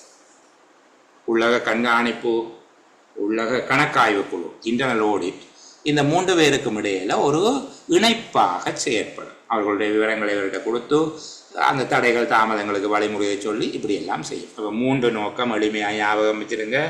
முதலாவது, ஒரு திறமான இன்டர்னல் கண்ட்ரோல் சிஸ்டம் உண்டு, ப்ராக்டிக்கலாகவும் தியரட்டிக்கலாகவும் இருக்குதா என்பதை மதிப்பீடு செய்வது. தமிழில் சொல்லுவோமா? திணைக்களத்தின் நிதிசார் நடவடிக்கைகளில் களவு, மோசடி, தவறு, துஷ்பிரயோகம், வழக்கல் என்பவை ஏற்படாமல் தடுப்பதற்கும், அவ்வாறு ஏற்பட்டால் அதற்கு காரணமானவரை கண்டறிந்து அவர் மீது பொறுப்பு சுமத்துவதற்கும் ஏற்ற வகையில் உள்ளக கட்டுப்பாட்டு முறைமை ஒன்று கோட்பாட்டு ரீதியிலும் செயற்பாட்டு ரீதியிலும் திறனாக உள்ளதா என்பதை பரிசீலித்தலும் மதிப்பீடு செய்தலும். இரண்டாவது, அபிவிருத்தி வேலைகள், முயற்சிகள், செயல் திட்டங்களில் ஏற்பட்டுள்ள முன்னேற்றத்தை நிச்சயிப்பதற்கு, நிறைவேற்றுவதற்கு, முன்னேற்றத்தை நிச்சயிப்பதற்கும் அவற்றை நிறைவேற்றுவதற்கும், அந்த அபிவிருத்தி வேலைகள், முயற்சிகள், செயல் திட்டங்களை நிறைவேற்றுவது. அப்போ அபிவிருத்தி வேலைகள், முயற்சிகள், செயல் திட்டங்களில் ஏற்பட்டுள்ள முன்னேற்றத்தை நிச்சயிப்பதற்கும் அவற்றை நிறைவேற்றுவதற்கும் கணக்கீட்டு உத்தியோகத்திற்கும் முன்னேற்ற கண்காணிப்பு குழுவுக்கும் உதவி செய்வது. மூன்றாவது, இவ்வாறான முயற்சியில் ஈடுபட்டுள்ளவர்கள், திணைக்கள தலைவர், முன்னேற்ற கண்காணிப்பு குழு ஆகியோரின் இணைப்பாக செயற்படுதல். ஆகியோருக்கிடையில் இணைப்பாக செயற்படுதல். உள்ளக கணக்காய்வின் நோக்கம் என்று கேட்டால், நீங்கள் மேலே சொன்னது போல அந்த முன்னுரையை சொல்லி அது எவ்வாறு நிறுவிக்கொள்ளப்படுகிறது அல்லது ஏன் நிறுவிக்கொள்ளப்படுகிறது என்பதை சொல்லி அது கீழ்வரும் 3 நோக்கங்களை கொண்டிருக்கும் என்று சொன்னால் முடிஞ்சது கதை. சரியா? அடுத்தது இதில் இருக்கிறது போல நான் சொல்ல இல்லை, இது கொஞ்சம் கூட. சரிதானே? நான் எளிமையாக உங்களுக்கு சொல்லித்தரேன். உள்ளக கணக்காய்வு கூறின் கடமைகள். உள்ளக கணக்காய்வு கூறு என்னென்ன வேலை எல்லாம் செய்யும்? சரியா? உலக கணக்காய்வு கூறு இன்டர்னல் ஆடிட் செய்கிற வேலை என்ன என்று கேட்டால் ஒரு 10 விஷயம் சொல்லித்தார், அது போதும். சரியா? முதலாவது, வழக்கல், தவறு, மோசடி, களவு, துஷ்பிரயோகம் ஏற்படாமல் இருப்பதற்கு திணைக்களத்தில் கோட்பாட்டு ரீதியாகவும் செயற்பாட்டு ரீதியாகவும் திறனான உள்ளக கட்டுப்பாடு உள்ளதா என்பதை பரீட்சித்து உறுதிப்படுத்துதல். அது நோக்கத்துக்குள்ளேயும் வருது, அதன் செயற்பாட்டுக்குள்ளே அது முதலாவது. சரிதானே? திணைக்களத்தின் நிதி கட்டுப்பாட்டு முறைமையில் எப்படி சொல்றோம்? வழுக்கல், தவறுகள், மோசடிகள், களவு, துஷ்பிரயோகம் ஏற்படாமல் இருப்பதற்கு திணைக்களத்தின் பொருத்தமான உள்ளக கட்டுப்பாட்டு முறை, கோட்பாட்டு ரீதியாகவும் செயற்பாட்டு ரீதியாகவும் பொருத்தமான உள்ளக கட்டுப்பாட்டு முறை உள்ளதா என்பதை பரீட்சித்து உறுதிப்படுத்துவது. இரண்டாவது, நிதி ஒழுங்கு விதிகள், திரைசேரி சுற்றறிக்கைகள், திரைசேரியினாலும் பொது நிர்வாக அமைச்சினாலும் திணைக்களத்தினாலும் காலத்துக்கு காலம் வெளியிடப்படுகின்ற வழிகாட்டல்கள், கட்டளைகள், ஆலோசனைகள் பின்பற்றப்படுகிறதா என்பதை ஆராய்ந்து உறுதிப்படுத்துவது. இரண்டாவது என்னத்தை ஆராய போது? நிதி ஒழுங்கு விதிகள், நிர்வாக ஒழுங்கு விதிகள், திரைசேரி சுற்றறிக்கைகள், பொது நிர்வாக அமைச்சு, திணைக்களம் ஆகியவற்றினால் காலத்துக்கு காலம் வெளியிடப்படுகின்ற அறிவுறுத்தல்கள், கட்டளைகள், ஆலோசனைகள் உரிய வகையில் பின்பற்றப்படுகிறதா என்பதை ஆராய்ந்து அறிக்கை இடுவது. மூன்றாவது, உபயோகிக்கப்பட வேண்டிய ஏடுகள் உரிய முறையில் உபயோகிக்கப்படுகிறதா, அவற்றில் உரிய வகையில் பதிவுகள் மேற்கொள்ளப்படுகிறதா என்பதை உறுதிப்படுத்துவது. பாவிக்க வேண்டிய புத்தகங்களை பாவிக்கிறாங்களா, அதில் உரிய பதிவெல்லாம் பதிகிறாங்களா, சரியான முறையில் பதிகிறாங்களா, சரியான புத்தகம் வச்சிருக்காங்களா என்றதை பார்க்க. நாலாவது, திணைக்களத்தின் கணக்கீட்டு முறையையும் கணக்கு வைப்பையும் பரிசீலித்து உறுதிப்படுத்துவது. திணைக்களத்தில் அக்கவுண்டிங் சிஸ்டம் ப்ராப்பராக இருக்கா, மற்றார்கள் செய்கிற மாதிரி செய்கிறாங்களா, சரிதானே? திணைக்களத்தின் சொத்துக்கள் கட்டுக்காப்பாக பராமரிக்கப்படுதல், உரிய வகையில் உபயோகிக்கப்படுதல் நடைபெறுகிறதா என்பதை உறுதிப்படுத்துகிறது. திணைக்களத்தின் சொத்துக்கள் கட்டுக்காப்பாக இருப்பதையும் சிக்கனமாகவும் முறையாகவும் உபயோகிக்கப்படுவதையும் உறுதிப்படுத்துவது. திணைக்களத்தில் ஏற்படுகின்ற சேதாரம், அழிவு, உபயோகிக்கப்படாமல் இருத்தல் என்பவற்றை தடுப்பதற்கான கட்டுப்பாட்டு முறைமை இருக்கிறதா என்பதை உறுதிப்படுத்தும். திணைக்களத்தில் சேதாரம், அழிவு, உபயோகமற்றிருத்தல் என்பவற்றினால் நட்டம் ஏற்படுவதை தடுக்கும் முறைமை இருக்கிறதா என்பதை பரிசீலிக்கும். திணைக்களத்தின் சொத்துக்களுக்கு நட்டம் ஏற்படாமல் தடுப்பது, நட்டம் ஏற்பட்டால் அது தொடர்பில் நடவடிக்கை மேற்கொள்வது என்பதை கண்காணித்து அறிக்கை திணைக்களத்துக்கு நட்டம் ஏற்படாமல் தடுப்பதற்கு, நட்டம் ஏற்பட்டால் அதனை அறவீடு செய்வதற்கும் பொருத்தமான முறைமை இருக்கிறதா என்று பார்க்கும். கணக்கு பதிவுகள், கணக்கு முறைகள், பதிவேடுகளில் இருக்கிற பதிவுகளின் நம்பகத்தன்மையை பரிசீலிக்கும். பில் இருக்குதா, அட்டெண்டன்ஸ் இருக்குதா, அப்படியெல்லாம் பார்க்கும். சரிதானே? தேவையான போது விசேடமான ஆய்வுகளை செய்யும்.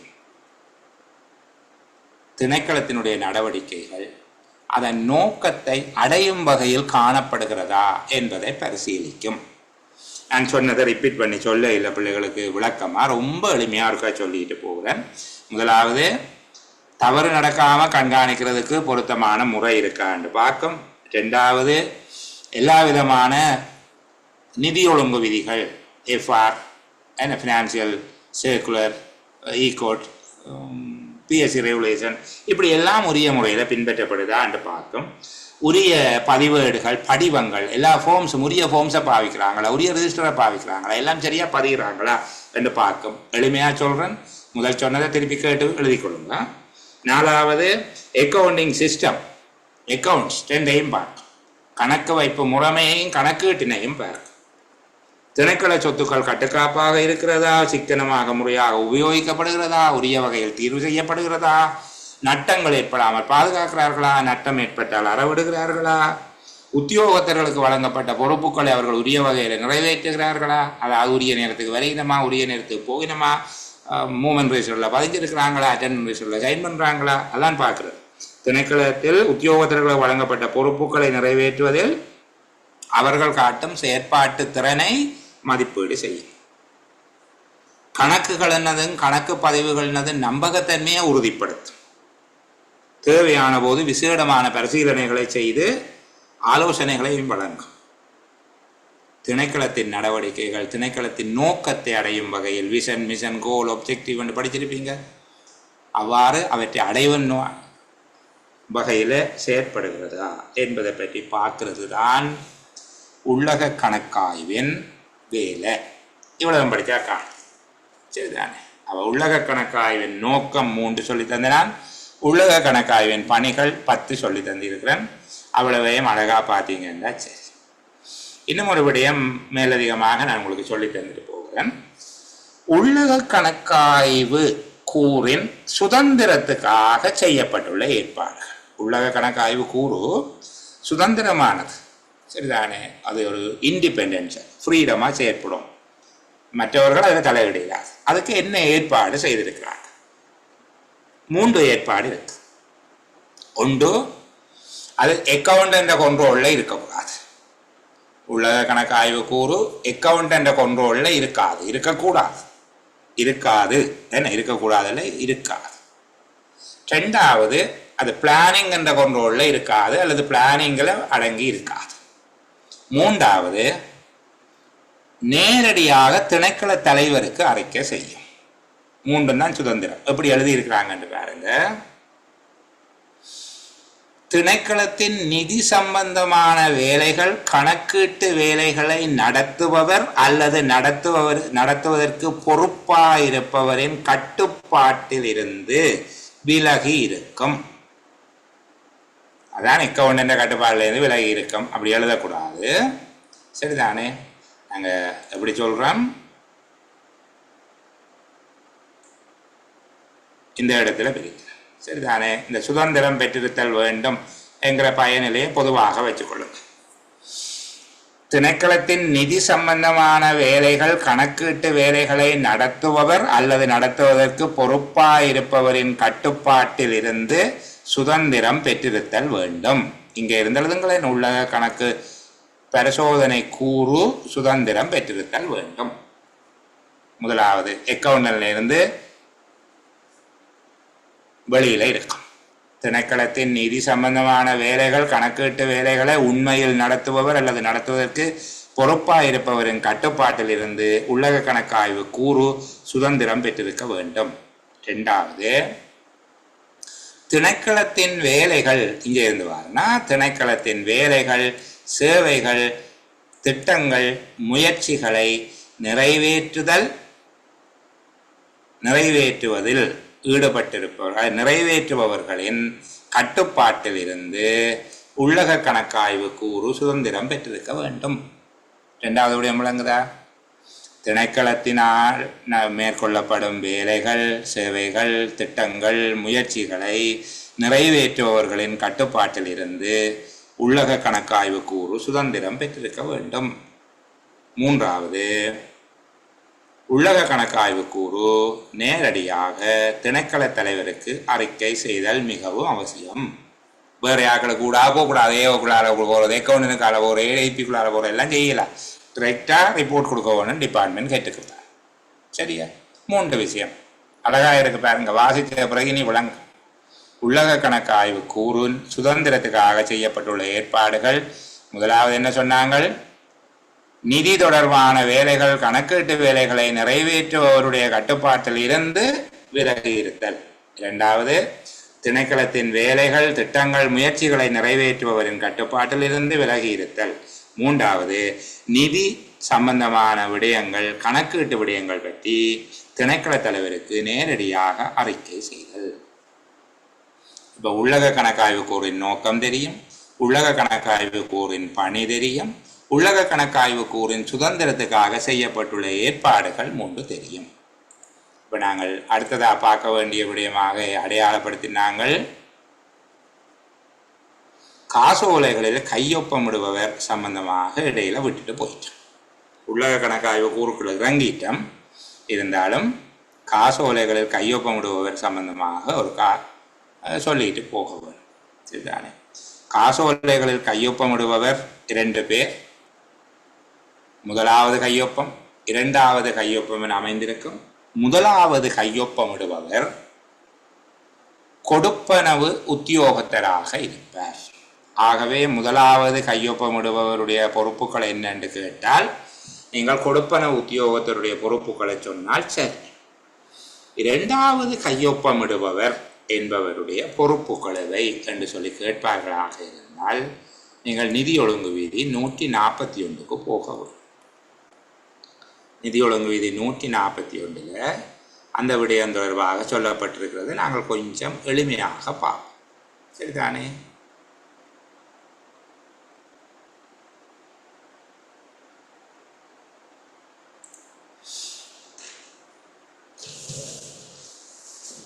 காசோலை மூலம் கொடுப்பனவு செய்யும் போது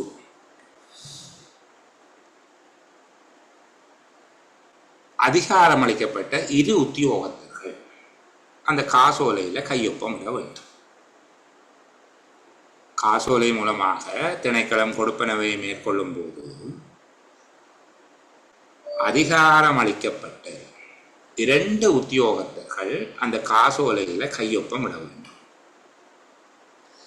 முதல் கையொப்பமிடுபவர் கையொப்பமிடும் இடத்தின் இடது பக்கத்தில் அல்லது மேல் வரியில மேலே கையெழுத்து வைக்கணும். மேலே என்றால் 2 கையொப்பம் இருந்தால் அவருடைய முதலாவது கையொப்பமாக இடப்பக்கத்தில் இருக்கலாம் அல்லது மேலே இருக்கலாம். இரண்டாவது கையொப்பமிடுபவர் வலதுபுறத்தில் கையொப்பமிட வேண்டும் அல்லது முதலாவது கையொப்பமிட்டவருக்கு கீழே கையொப்பமிட வேண்டும். அடியிதழ்களையும் அப்படித்தான் கையெழுத்து வைக்க வேண்டும். சரியா? காசோலை செம்மையாக இருப்பதற்கு, பெர்ஃபெக்டாக இருக்குதா செக் என்று பார்க்கறதுக்கு கொடுப்பனவு செய்யும் உத்தியோகத்தர் தான் பொறுப்பாளர். அதாவது முதலாவது கையொப்பம் வைப்பவர் தான் பொறுப்பாக இருப்பார்.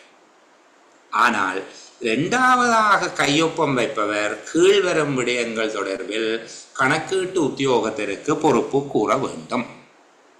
அப்ப காசோலையில் இரண்டாவதாக கையொப்பமிடுபவர் கீழ்வரும் விடயங்கள் தொடர்பாக கணக்கீட்டு உத்தியோகத்திற்கு பொறுப்பு கூற வேண்டியவர் ஆவார். இதைத்தான் நாங்கள் விடையாக எழுத போறோம். மேலே சொன்னது ஒரு விளக்கத்துக்காக. சரிதானே? காசோலை மூலமாக கொடுப்பனவு செய்கிற போது 2 பேர் கையெழுத்து வைப்பார்கள். முதலாவது கையொப்பமிடுபவர் காசோலையின் கையொப்ப ஒழுங்கில் இடதுபுறமாக அல்லது மேல் கையொப்பமிடுவார். இரண்டாவது கையொப்பமிடுபவர் வலதுபுறமாக அல்லது கீழ்ப்புறமாக கையொப்பமிடுவார். காசோலை செம்மையாக இருப்பதற்கு கொடுப்பன உத்தியோகத்தர் தான் பொறுப்பு. அதாவது முதலாவது ஒப்பமிடுபவர் தான் பொறுப்பாக இருப்பார். இரண்டாவது கையொப்பமிடுபவர் கணக்கீட்டு உத்தியோகத்தருக்கு கீழ்வரும் விடயங்கள்ல பொறுப்பு சொல்ல வேண்டும். அதாவது முதல் கையொப்பமிடுபவர் காசோலையில் கையொப்பமிடுவதற்கு அதிகாரம் உடையவர் தானா என்றதை பார்க்கிற இவற்றை வேறு. இதுக்காக தான் நான் சொன்னேன், முதல் எஃப்ஏ கையெழுத்து வைக்கிறீல அக்கௌண்டன்ட் தான் முதல் கையெழுத்து வைக்க வேண்டும். முதல் ஏஓ கையெழுத்து வைக்கிறீல டிஎஸ் தான் முதல் கையெழுத்து வைக்க வேண்டும். ரெண்டாவது ஆள் தான் இதை பார்க்கணும். பெஸ்ட் சிக்னேச்சர் வச்சிருக்கிறவர் அதாரிட்டி பர்சன் தானா என்பதை பொறுப்பு சொல்றது அவற்றவே. பிழையான கையொப்பம் இருந்தால் யார்கிட்ட கேட்பாங்கன்னா ரெண்டாவது கையொப்பம் வச்சவர்கிட்ட தான் கேட்பாங்க. செகண்ட் சிக்னேச்சருக்குரிய ஆள் தான் அதுக்கு பொறுப்பு. முதல் கையொப்பமிடுபவர் காசோலையில் கையொப்பமிடுவதற்கு அதிகாரம் அளிக்கப்பட்டவரா? இரண்டாவது, முதல் கையொப்பமிட்டவருடைய கைகளில் இருந்து சென்ற பின்னர் காசோலையில் ஏதேனும் மாற்றம் செய்யப்பட்ட அடையாளம் தெரியுதா? ஒரு சைவரை கூட்டியிருக்கிறாங்களா அல்லது எழுத்துல ஏதேனும் முன்னுக்கு போட்டுட்டாங்களா? 3000 ரெண்டு போட்டதை 103,000 ரெண்டு போட்டுட்டாங்களா? முன்னுக்கு இடம் விட்டு இருந்தா 100 எழுதி விட்டாங்க, 103,000 எழுதி விட்டாங்கன்னா 3000க்கு சைன் பண்ணது 1,03,000 போயிருக்கு. முதலாவது கையொப்பம் இடுபவருடைய கையில இருந்து போனதுக்கு பிறகு ஏதும் அதுல செய்த மாதிரி தெரியுதா? செக்கில் இருக்கிற பெயர், தொகை, விவரங்கள் வவுச்சர்ல இருக்கிறதுக்கு ஒத்து இருக்குதா? வவுச்சர் உரிய அதிகாரம் பெற்றவரால சர்டிஃபை பண்ணப்பட்டிருக்கா, அத்தாட்சிப்படுத்தப்பட்டுள்ளதா? சர்டிபிகேஷன் உரியவரால சர்டிபிகேஷன் செய்யப்பட்டிருக்கா? முதல் கையொப்பமிடுபவர் 139(7) இணங்கி ஒழுகியுள்ளாரா? அது வேற 139(7) இணங்கி ஒழுகியுள்ளார் என்றால் கொடுப்பனவு செய்யப்பட்டது என முத்திரை பொறிக்கப்பட்டு அதன் மீது ஒப்பமிடப்பட்டுள்ளதா? பெயிட் 2 பிராங்க் அடிச்சு அதுக்கு மேல இனிஷியல் பண்ணியிருக்காங்களா, சிக்னேச்சர் பண்ணியிருக்காங்களா? இனிஷியல் இல்லை, சிக்னேச்சர். பெயிட் பிராங்க் அடிச்சு சைன் பண்ணியிருக்காங்க. அதான் 139(7). சரிதானே? உறுதிச்சீட்டில் பொருத்தமான புறக்குறிப்பில் முதல் ஒப்பமிடப்பட்டுள்ளதா? இவ்வளவு விடயங்களையும் அவர் பார்க்க. இது ஒரு கேள்வியாக கேட்கிறார். நுணுக்கமா ஒரு மூலையில் இருக்கிறது, புத்தகம் எழுதுறாக்களும் இந்த பகுதியை கையை விட்டுறது அவ்வளவு முக்கியம் இல்லை தானே என்று சொல்லி அவன் கேட்கிறான். ரெண்டாவது கையொப்பம் இடுபவருக்கு என்னென்ன பொறுப்பு இருக்குன்னு உங்களுக்கு தெரியுமா? அவருக்கு 6 பொறுப்பு இருக்கு. நீங்க ஒரு 5 பொறுப்பு எழுதினீங்கன்னா அப்படியே முழு புள்ளியும் உங்களுக்கு கிடைக்கும். முதலாவது கையொப்பமிடுபவர் காசோலையில கையொப்பமிடுவதற்குரிய அதிகாரம் உள்ளவரா? அவர் கையெழுத்து வச்சா போல ஏதாவது செக்கில் மாற்றம் செய்திருக்கிறாங்களா? செக்கில் இருக்கிற பெயர், தொகை, விவரங்கள்லாம் உறுதிச்சீட்டிலையும் இருக்குதா? உறுதிச்சீட்டு சரியான ஒருதரால சர்டிஃபை பண்ணப்பட்டிருக்கா, சர்டிஃபிகேஷன் செய்திருக்கா? முதல் கையொப்பமிடுபவர் நிதி ஒழுங்கு விதி 139(7) இணங்கி ஒழுகியுள்ளாரா? 139(7) காட்டி விடுறேன் என்னன்னு கொடுத்து. சரிதானே?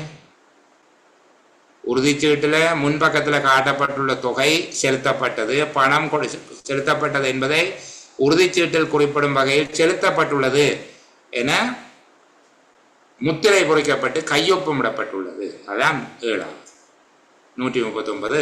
அப்ப சுருக்கமா சொன்னா பெய்ட் என்று சொல்லி பிராங்க் பண்ணி சைன் பண்ணப்பட்டிருக்கா என்று பார்த்தாச்சு. சரிதானே? உறுதிச்சீட்டுல பொருத்தமான புறக்குறிப்பு போடப்பட்டு அதுல முதல் எழுத்து ஒப்பமிடப்பட்டிருக்கிறா. இந்த விடயங்கள் எல்லாம் பார்க்க வேணும். இரண்டாவது கையொப்பம் இடுபவர். இந்த பகுதியை கொஞ்சம் கவனமாக பார்த்துக்கொள்ளுங்க. உங்களுக்கு 3வது அத்தியாயம் நோட்ஸ் பதிவிடப்பட்டிருக்குது. இந்த பகுதியையும் பார்த்துக்கோங்க. இப்போ நாங்கள் இனி எங்கே போகிறோம்? 2 குழு இருக்குது, அதையும் பார்த்துட்டு ஆடிட்டர் ஜெனரலையும் பார்க்கலாம். இருக்கக்கூடிய 15 நிமிஷத்தில் பார்க்கலாம் என்று நம்புகிறேன். அரசாங்க கணக்கு குழு. சரிதானே? இந்த அரசாங்க கணக்கு குழு தொடர்பாக பல்வேறு குழப்பங்கள் இருக்குது. இந்த அரசாங்க கணக்கு குழுவினுடைய உறுப்பினர்கள் 12 பேர் என்று எழுதுகிறாங்க, 16 பேர் என்று எழுதுகிறாங்க, 31 பேர் என்று சொல்லி எழுதுகிறாங்க.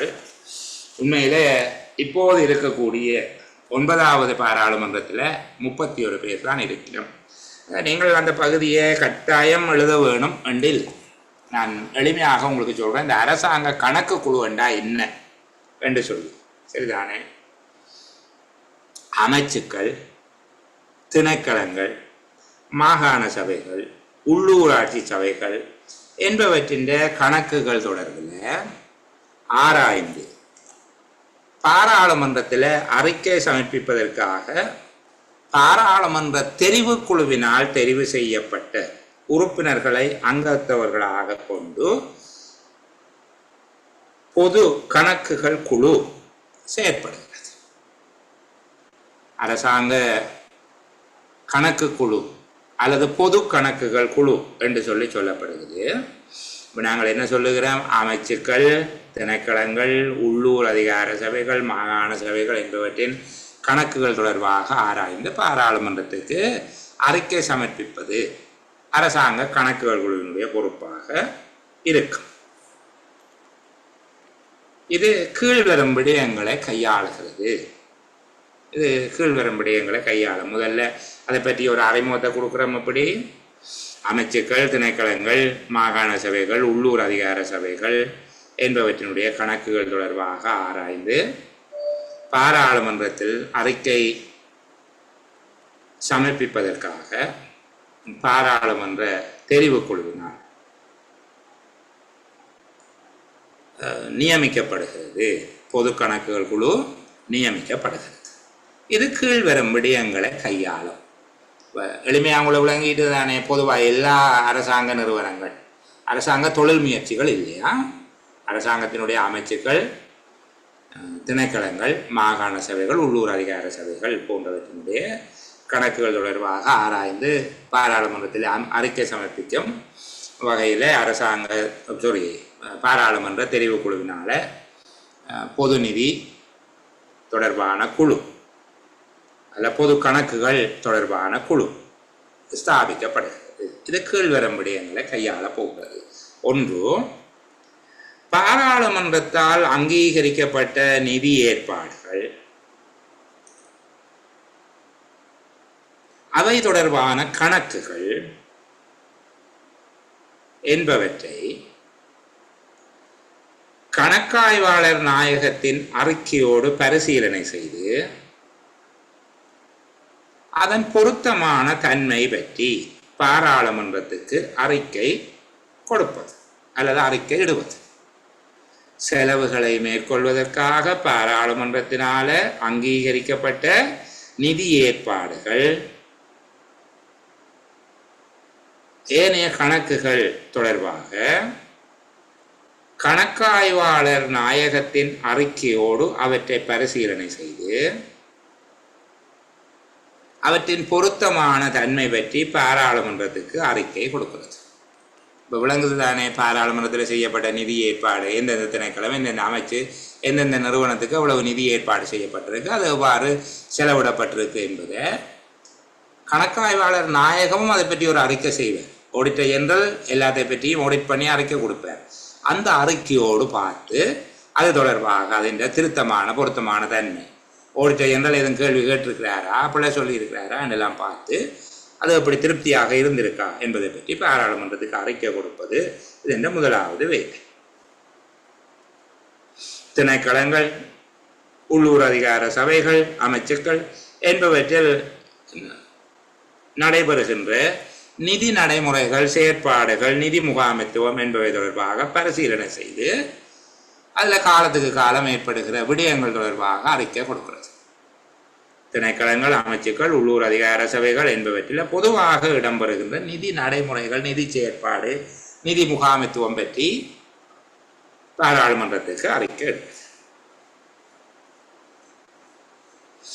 திணைக்களங்கள், உள்ளூர் அதிகார சபைகள், அமைச்சுக்கள் என்பவற்றின் கணக்குகள், அவற்றின் முகாமை தொடர்பாக பரிசீலனை செய்து அறிக்கை தாருங்கள் என்று சொல்லி தனக்கு ஒரு உபகுழுவையும் இந்த கோப்பா அமைச்சு கொள்ளும். சரிதானே? உபகுழுவை நியமிக்கலாம். ஒவ்வொரு விடயங்கள் தொடர்பாகவும் அது உபகுழுக்களை நியமிக்கலாம். கடந்த தடவை 6 உபகுழுக்கள் இருந்த ஞாபகம். அதெல்லாம் வேணாம் உங்களுக்கு. உபகுழுக்களை நிறுவிக்கொள்ளலாம். திணைக்களங்கள், உள்ளூர் அதிகார சபைகள் என்பவற்றினுடைய கணக்குகள், நிதி, முகாமைத்துவம் என்பவை தொடர்பாக ஆராய்ந்து அறிக்கை செய்வதற்காக உபகுழுக்களை நிறுவிக்கொள்வது.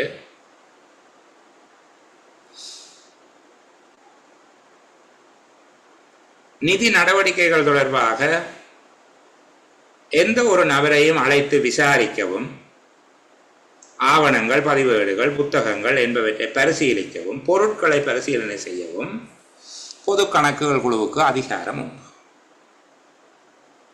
இதற்கு பொது கணக்குகள் குழுவுக்கு இதற்கென தனியாக அதிகாரம் உண்டு. எந்த ஒரு நபரையும் கூப்பிட்டு விசாரிக்கலாம். எந்த ஒரு நபரை கூப்பிட்டு விசாரிக்கிறதுக்கும் அது தொடர்பாக பொருத்தமான ஆவணங்கள், பதிவேடுகள் போன்றவற்றை கோரி பெற்று பரிசீலிப்பதற்கும் அவர்களுக்கு அதிகாரம் உண்டு. அது மட்டுமல்லாமல்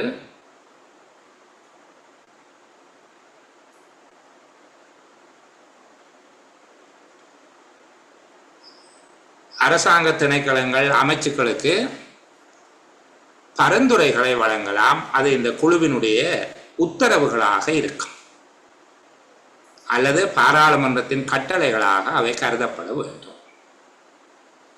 பொது கணக்குகள் குழு அரசாங்க திணைக்களங்கள் மற்றும் அமைச்சுக்களுக்கு வழங்குகின்ற பரிந்துரைகள் குழுவின் உத்தரவுகள் அல்லது பாராளுமன்றத்தின் கட்டளைகளாக கருதப்பட வேண்டும். பொது கணக்கு குழுவின் கோரம் 4 உறுப்பினர்களாக இருக்கும். பொது கணக்குகள் குழுவின் கோரம் என்றது அது 31 பேர் இப்போ இருந்தாலும் 4 பேர் சேர்ந்தா கூட்டம் நடத்தலாம். பொது கணக்குகள் குழுவின் கோரம் 4 உறுப்பினர்களாக இருக்க வேண்டும். சரிதானே? பிரதான கணக்கீட்டு உத்தியோகத்தர்கள் ஆகியோர் பொது கணக்குகள் குழுவினால் அழைக்கப்படும் போது அதன் முன்பாக தோன்றி தமது கணக்குகள் தொடர்பில், தம்மால் நிறைவேற்றப்பட்ட நிதி நடவடிக்கைகள் தொடர்பான கணக்குகள் தொடர்பில் குழுவிற்கு விளக்கம் அளித்தல் வேண்டும். இக்குழுவின் முன்பாக தோன்றி விளக்கம் அளிக்க வேண்டும். ஒதுக்கீட்டு கணக்கில் கையொப்பமிட்ட கணக்கீட்டு உத்தியோகத்தர், பிரதான கணக்கீட்டு உத்தியோகத்தர் ஆகியோர் அது தொடர்பில் விசாரணைக்காக அழைக்கும் போது இந்த குழுவின் முன்பாக தோன்றி தமது விளக்கங்களை வழங்க வேண்டும். இவ்வளவு விஷயத்தையும் உள்ளடக்கி நீங்கள் ஒரு வீடியோ ஒன்று கொடுத்தீங்க என்றால் அப்படியே முழுமையான புள்ளிகள் கிடைக்கும். இப்போ அரசாங்க கணக்கு குழுன்றது உங்களை விளங்கிச்சு தானே. அமைச்சு, திணைக்களங்கள், உள்ளூர் அதிகார சபைகள் அல்லது துணை தேசிய அரசாங்கங்கள் என்று எழுதுறது இன்னும் தரமா. அது மாகாண சபைகளையும் மாநகர சபைகள், நகர சபைகள், பிரதேச சபைகள் எல்லாத்தையும் உள்ளடக்கும் துணை தேசிய அரசாங்கங்கள். அப்போது அமைச்சுக்கள், திணைக்களங்கள், துணை தேசிய அரசாங்கங்கள் தொடர்பான கணக்குகளை கணக்காய்வாளர் நாயகத்தினுடைய அறிக்கையோடு பரிசீலனை செய்து அதன் பொருத்தமான தன்மையை உறுதி செய்கிறது. ஏற்கனவே சொன்னது போல அமைச்சுக்கள், திணைக்களங்கள், துணை தேசிய அரசாங்கங்களில் இடம்பெறும் நிதி நடைமுறைகள், செயற்பாடுகள், நிதி முகாமைத்துவம் தொடர்பாக பரிசீலனை செய்து அது தொடர்பாக பாராளுமன்றத்துக்கு அறிக்கை கொடுக்கிறது. பாராளுமன்றங்கள், உள்ளூர் அதிகார சபைகளின் கணக்குகள், அவற்றின் முகாமை தொடர்பாக தனக்கு அறிக்கை செய்வதற்காக உபகுழுக்களை நியமிக்கலாம். இந்த குழு அல்லது உபகுழு தன்னுடைய கடமைகளை நிறைவேற்றும் பொருட்டு எந்த ஒரு நபரையும் அழைத்து விசாரிக்கலாம். புத்தகங்கள், பதிவேடுகள், ஏனைய ஆவணங்கள் என்பவற்றை பரிசீலிக்கவும், பொருட்களை பரிசீலனை செய்யவும் அதிகாரம் உண்டு. ஒதுக்கீட்டு கணக்கில் கையொப்பமிடுகிற பிரதான கணக்கீட்டு உத்தியோகத்தர் ஆகியோர் அது தொடர்பாக விசாரணைக்காக அழைக்கும் போது இந்த குழுவின் முன்பாக தோன்றி தங்களுடைய விளக்கங்களை வழங்க வேண்டும். இதன் நிறைவெண் 4ஆக இருக்கும். இது தொடர்பில் பிள்ளைகள் ஒரு பொருத்தமான ஸ்லைட் அல்லது பொருத்தமான ஆவணம் இல்லை. நான் வெவ்வேறு விடயங்களை எடுத்து வச்சுக்கொண்டு உங்களோட பேசிக்கொண்டிருக்கிறேன். ஆனால் இது நிதி ஒழுங்கு விதிகளில் இருக்குது. நான் சொல்லப்பட்ட இந்த விடயங்கள் நிதி ஒழுங்கு விதிகளில் இருக்குது. அந்த உறுப்பினர் எண்ணிக்கை தொடர்பில் சில வேறுபாடுகள் இருக்குது, அவ்வளவுதான். அந்த பகுதியை நீங்கள் விட்டுட்டு நான் சொன்ன விஷயங்களை கேட்டீங்கன்னா போதும். அதில் சொல்லப்பட்டிருக்கக்கூடிய அரசாங்க கணக்கு குழு தொடர்பான ஏற்பாடு 152வது நிதி ஒழுங்கு விதியில் சொல்லப்பட்டிருக்கு. சரிதானே? இதில் 12 அங்கத்தவர்களை கொண்ட குழு ஒன்று என்று சொல்லப்பட்டிருக்குது. இப்போது அது 16, 31 என்றெல்லாம் பேசப்படுது. அந்த குழு அங்கத்தவர்களுடைய எண்ணிக்கையை நீங்கள் எழுத வேண்டும். என்றால் இதற்குரிய விடையை தயாரிக்கிறவர் எங்கே இருக்கிறாருன்னு எங்களுக்கு தெரியாது. சரிதானே? அவர் ரொம்ப அப்டேட்டாக இருக்கிறாரா அல்லது போன வருஷமாக இருக்கிறாரா, அதுக்கு முதல் வருஷத்தில் நிற்கிறாரா எங்களுக்கு தெரியாது. நாங்கள் அதனாலே அவரை அந்த இடத்துல சீண்ட வேண்டாம். பாராளுமன்ற தெரிவுக்குழுவினால் நியமிக்கப்பட்டதாக அரசாங்க கணக்கு குழு அமைந்திருக்கும் என்று சொன்னால் போதுமானது. சரிதானே? அதுக்கு மேலே அவர்கள் செய்கிற வேலைகள் தொடர்பில் இதில் சொல்லியிருக்கிற 6 விடயங்களை நீங்கள் அழகாக சொல்லலாம். அதில் ஒரு பிரச்சனையும் இல்லை. அதுக்கு மேலே பிரதான கணக்கீட்டு உத்தியோகத்தர்களும் தேவைப்படும் போது அக்குழுவின் முன்பாக தோன்றி விளக்கமளிக்க வேண்டும் என்று சொன்னால் அழகாக இருக்கும்.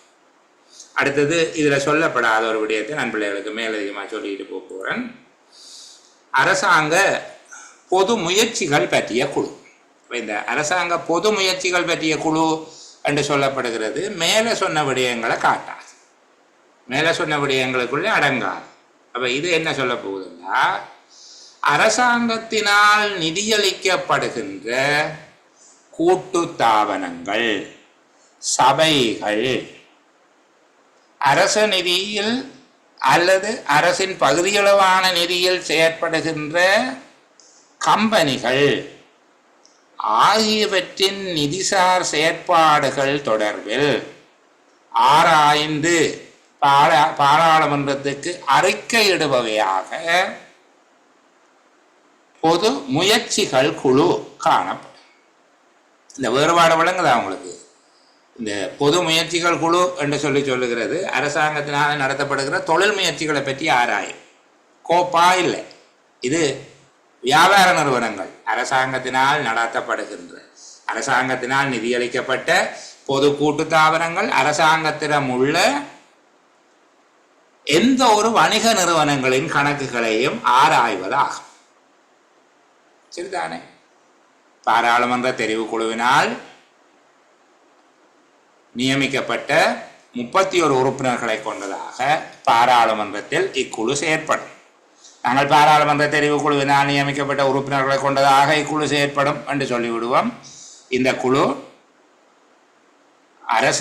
அரசாங்கத்தினால் நிதியளிக்கப்படுகின்ற அரசாங்க கூட்டு தாபனங்கள், சபைகள், இப்போ இலங்கை போக்குவரத்து சபை, இலங்கை மின்சார சபை, இதெல்லாம் சபைக்குள்ள வரும். சரிதானே? பொது கூட்டு தாபனங்கள், சபைகள் மற்றும் அரசாங்கத்திடம் உள்ள எந்த ஒரு வணிக நிறுவனங்களின் கணக்குகளையும் ஆராய்வதாக இருக்கும். எந்த ஒரு நபரையும் தன் முன் அழைத்து விசாரிக்கவும், எந்த ஒரு காகிதம், புத்தகம், பதிவேடு, பிற ஆவணங்களை வரவழைக்கவும், ஆய்வு செய்யவும், எந்த ஒரு நிறுவனத்தையும் சொத்துக்களையும் பரிசோதிப்பதற்கும் அதிகாரம் கொண்டது. எந்த ஒரு நிறுவனத்தையும் பரிசோதிப்பதற்கும் அதிகாரம் கொண்டது. அரச நிதி நிறுவனங்களின் நிதி செயல்திறன், அதனுடைய நிதி ஒழுக்கம் தொடர்பாக உறுதி செய்வது இதனுடைய பிரதான பணியாக இருக்கும்.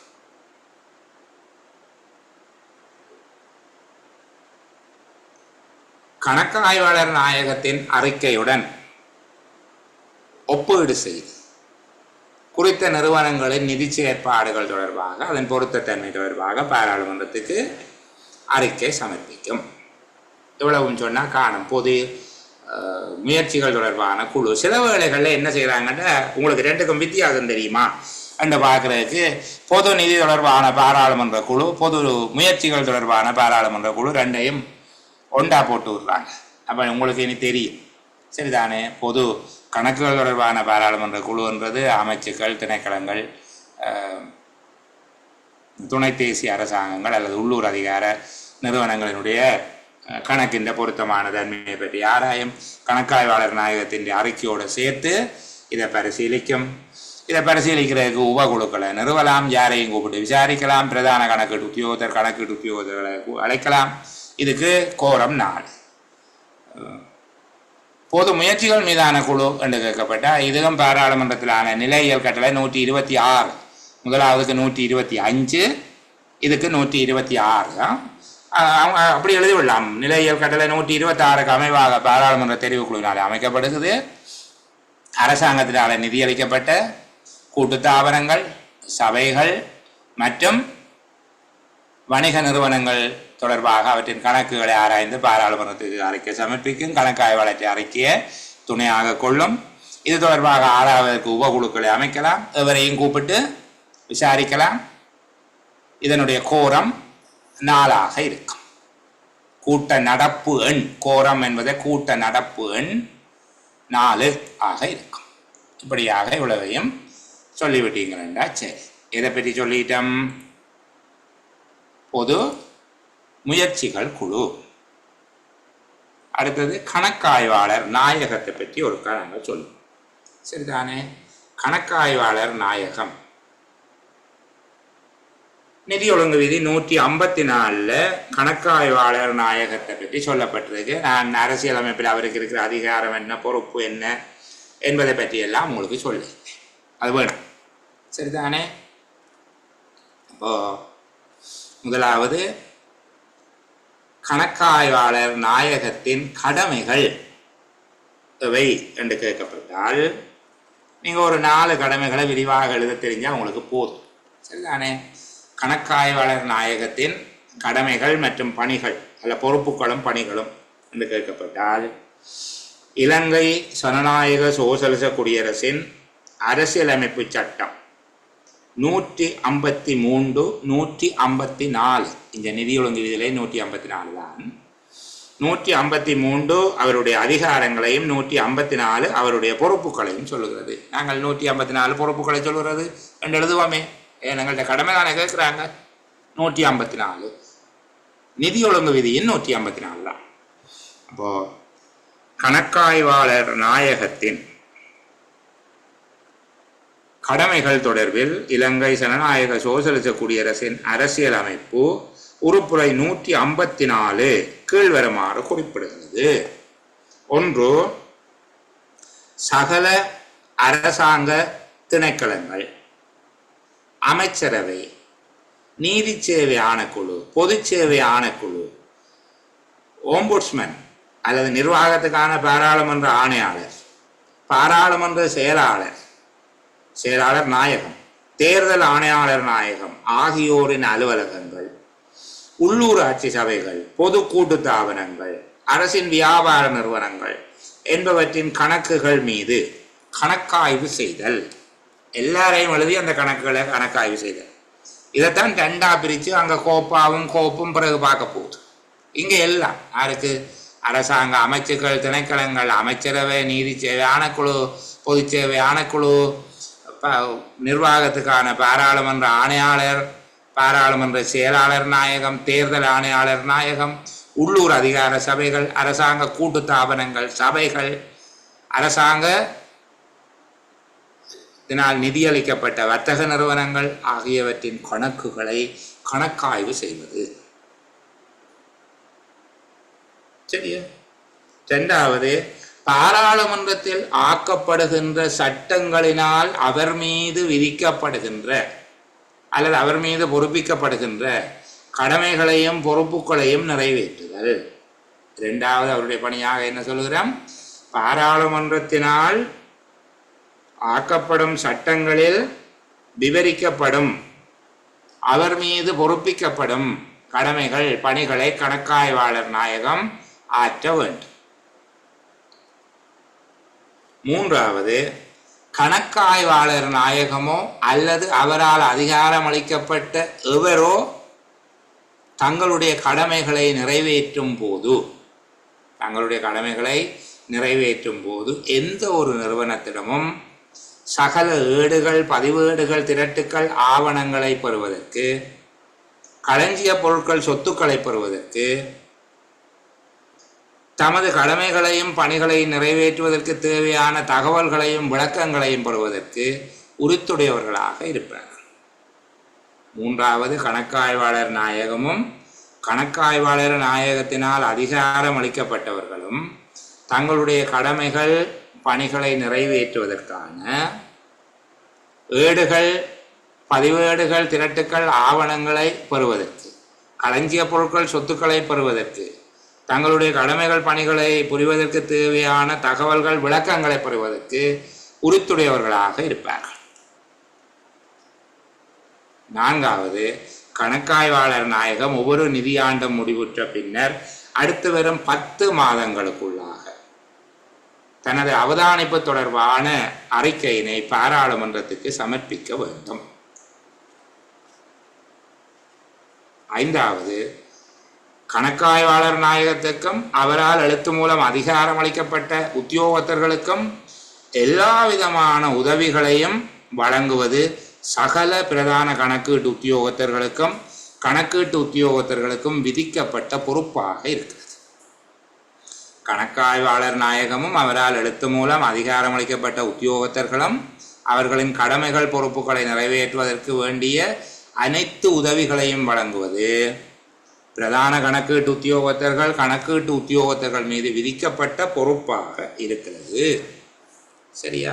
கணக்காய்வாளர் நாயகத்தை பற்றி கேட்கில் ஒரு கேள்விதான் உங்கள்கிட்ட கேட்பாங்க. கணக்காய்வாளர் நாயகத்தின் பணிகளையும் பொறுப்புகளையும் சொல்லுங்கன்னு நீங்கள் அழகா இந்த 5ம் சொல்லலாம். நான் நேரம் கருதி ரிப்பீட் பண்ண இல்லை, உங்களுக்கு விளங்கிக் கொள்ளுவீங்க என்று நினைக்கிறேன். நிறைவாக ஒரு விடயம் சொல்லுகிறேன். கணக்காய்வு தொடர்பான ஐய வினாக்கள். கணக்காய்வு தொடர்பிலான ஐய வினாக்கள் அல்லது ஐய வினா பதிவேடு எப்படி கேட்டாலும் நீங்க ஒரே விட தான் எழுத போறீங்க. கணக்காய்வு தொடர்பான ஐய வினாக்கள் அல்லது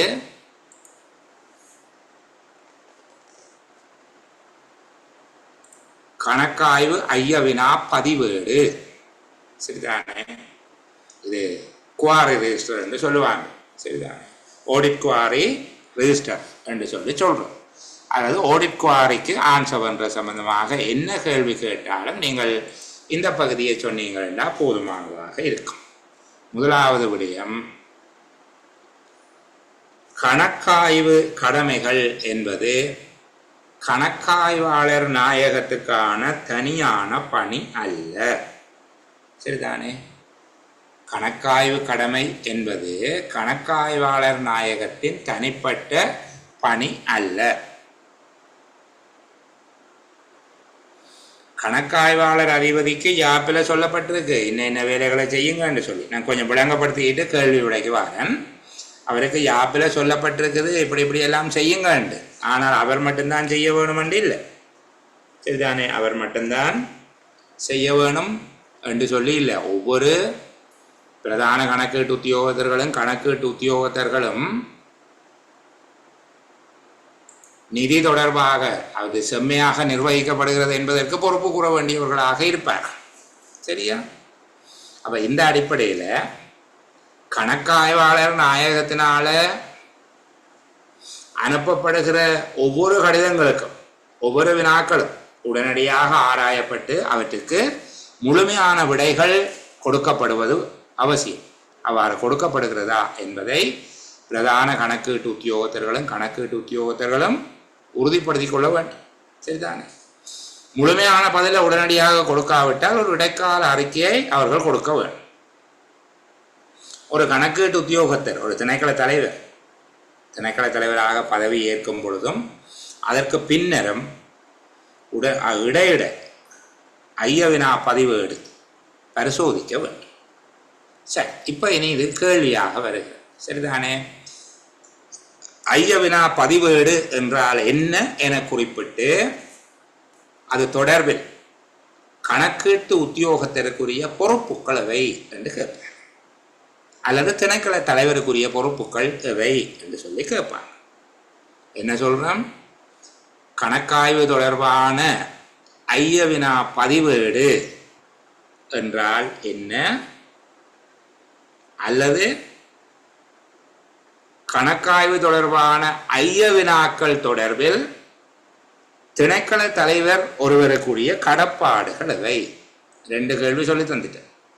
சரிதானே? ஐய வினா பதிவேடு என்று கேட்டாலும் கணக்கு பரிசோதனை சம்பந்தமாக, கணக்கு பரிசோதனை என்றது கணக்காய்வு தொடர்பான ஐய வினாக்கள் பற்றி திணைக்கள தலைவருக்குரிய பொறுப்புகள் என்று கேட்கப்பட்டாலும் நீங்கள் ஒரே மாதிரி விடை எழுத போறீங்க. முதலாவது, கணக்காய்வாளர் நாயகத்திடம் இருந்து அல்லது அவரால் அதிகாரம் அளிக்கப்பட்டவர்களிடம் இருந்து பெறப்படுகின்ற கடிதங்கள் ஐய வினாக்கள் அனைத்தும் உடனடியாக கவனம் செலுத்தி ஆராயப்பட்டு அவற்றுக்கு முழுமையான விடைகளை வழங்குதல் பற்றி பிரதான கணக்கீட்டு உத்தியோகத்தரும் முதன்மையான கவனம் செலுத்த வேண்டும்.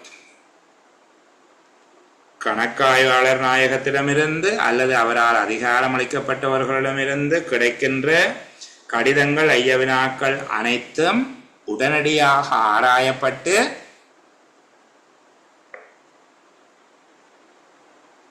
அதற்கு பிரதான கணக்கீட்டு உத்தியோகத்தர்களும் முழுமையான விடைகள் கொடுக்கப்படுகின்றனவா என்பதை நிச்சயிப்பது அவர்களுடைய பொறுப்பாக இருக்கிறது.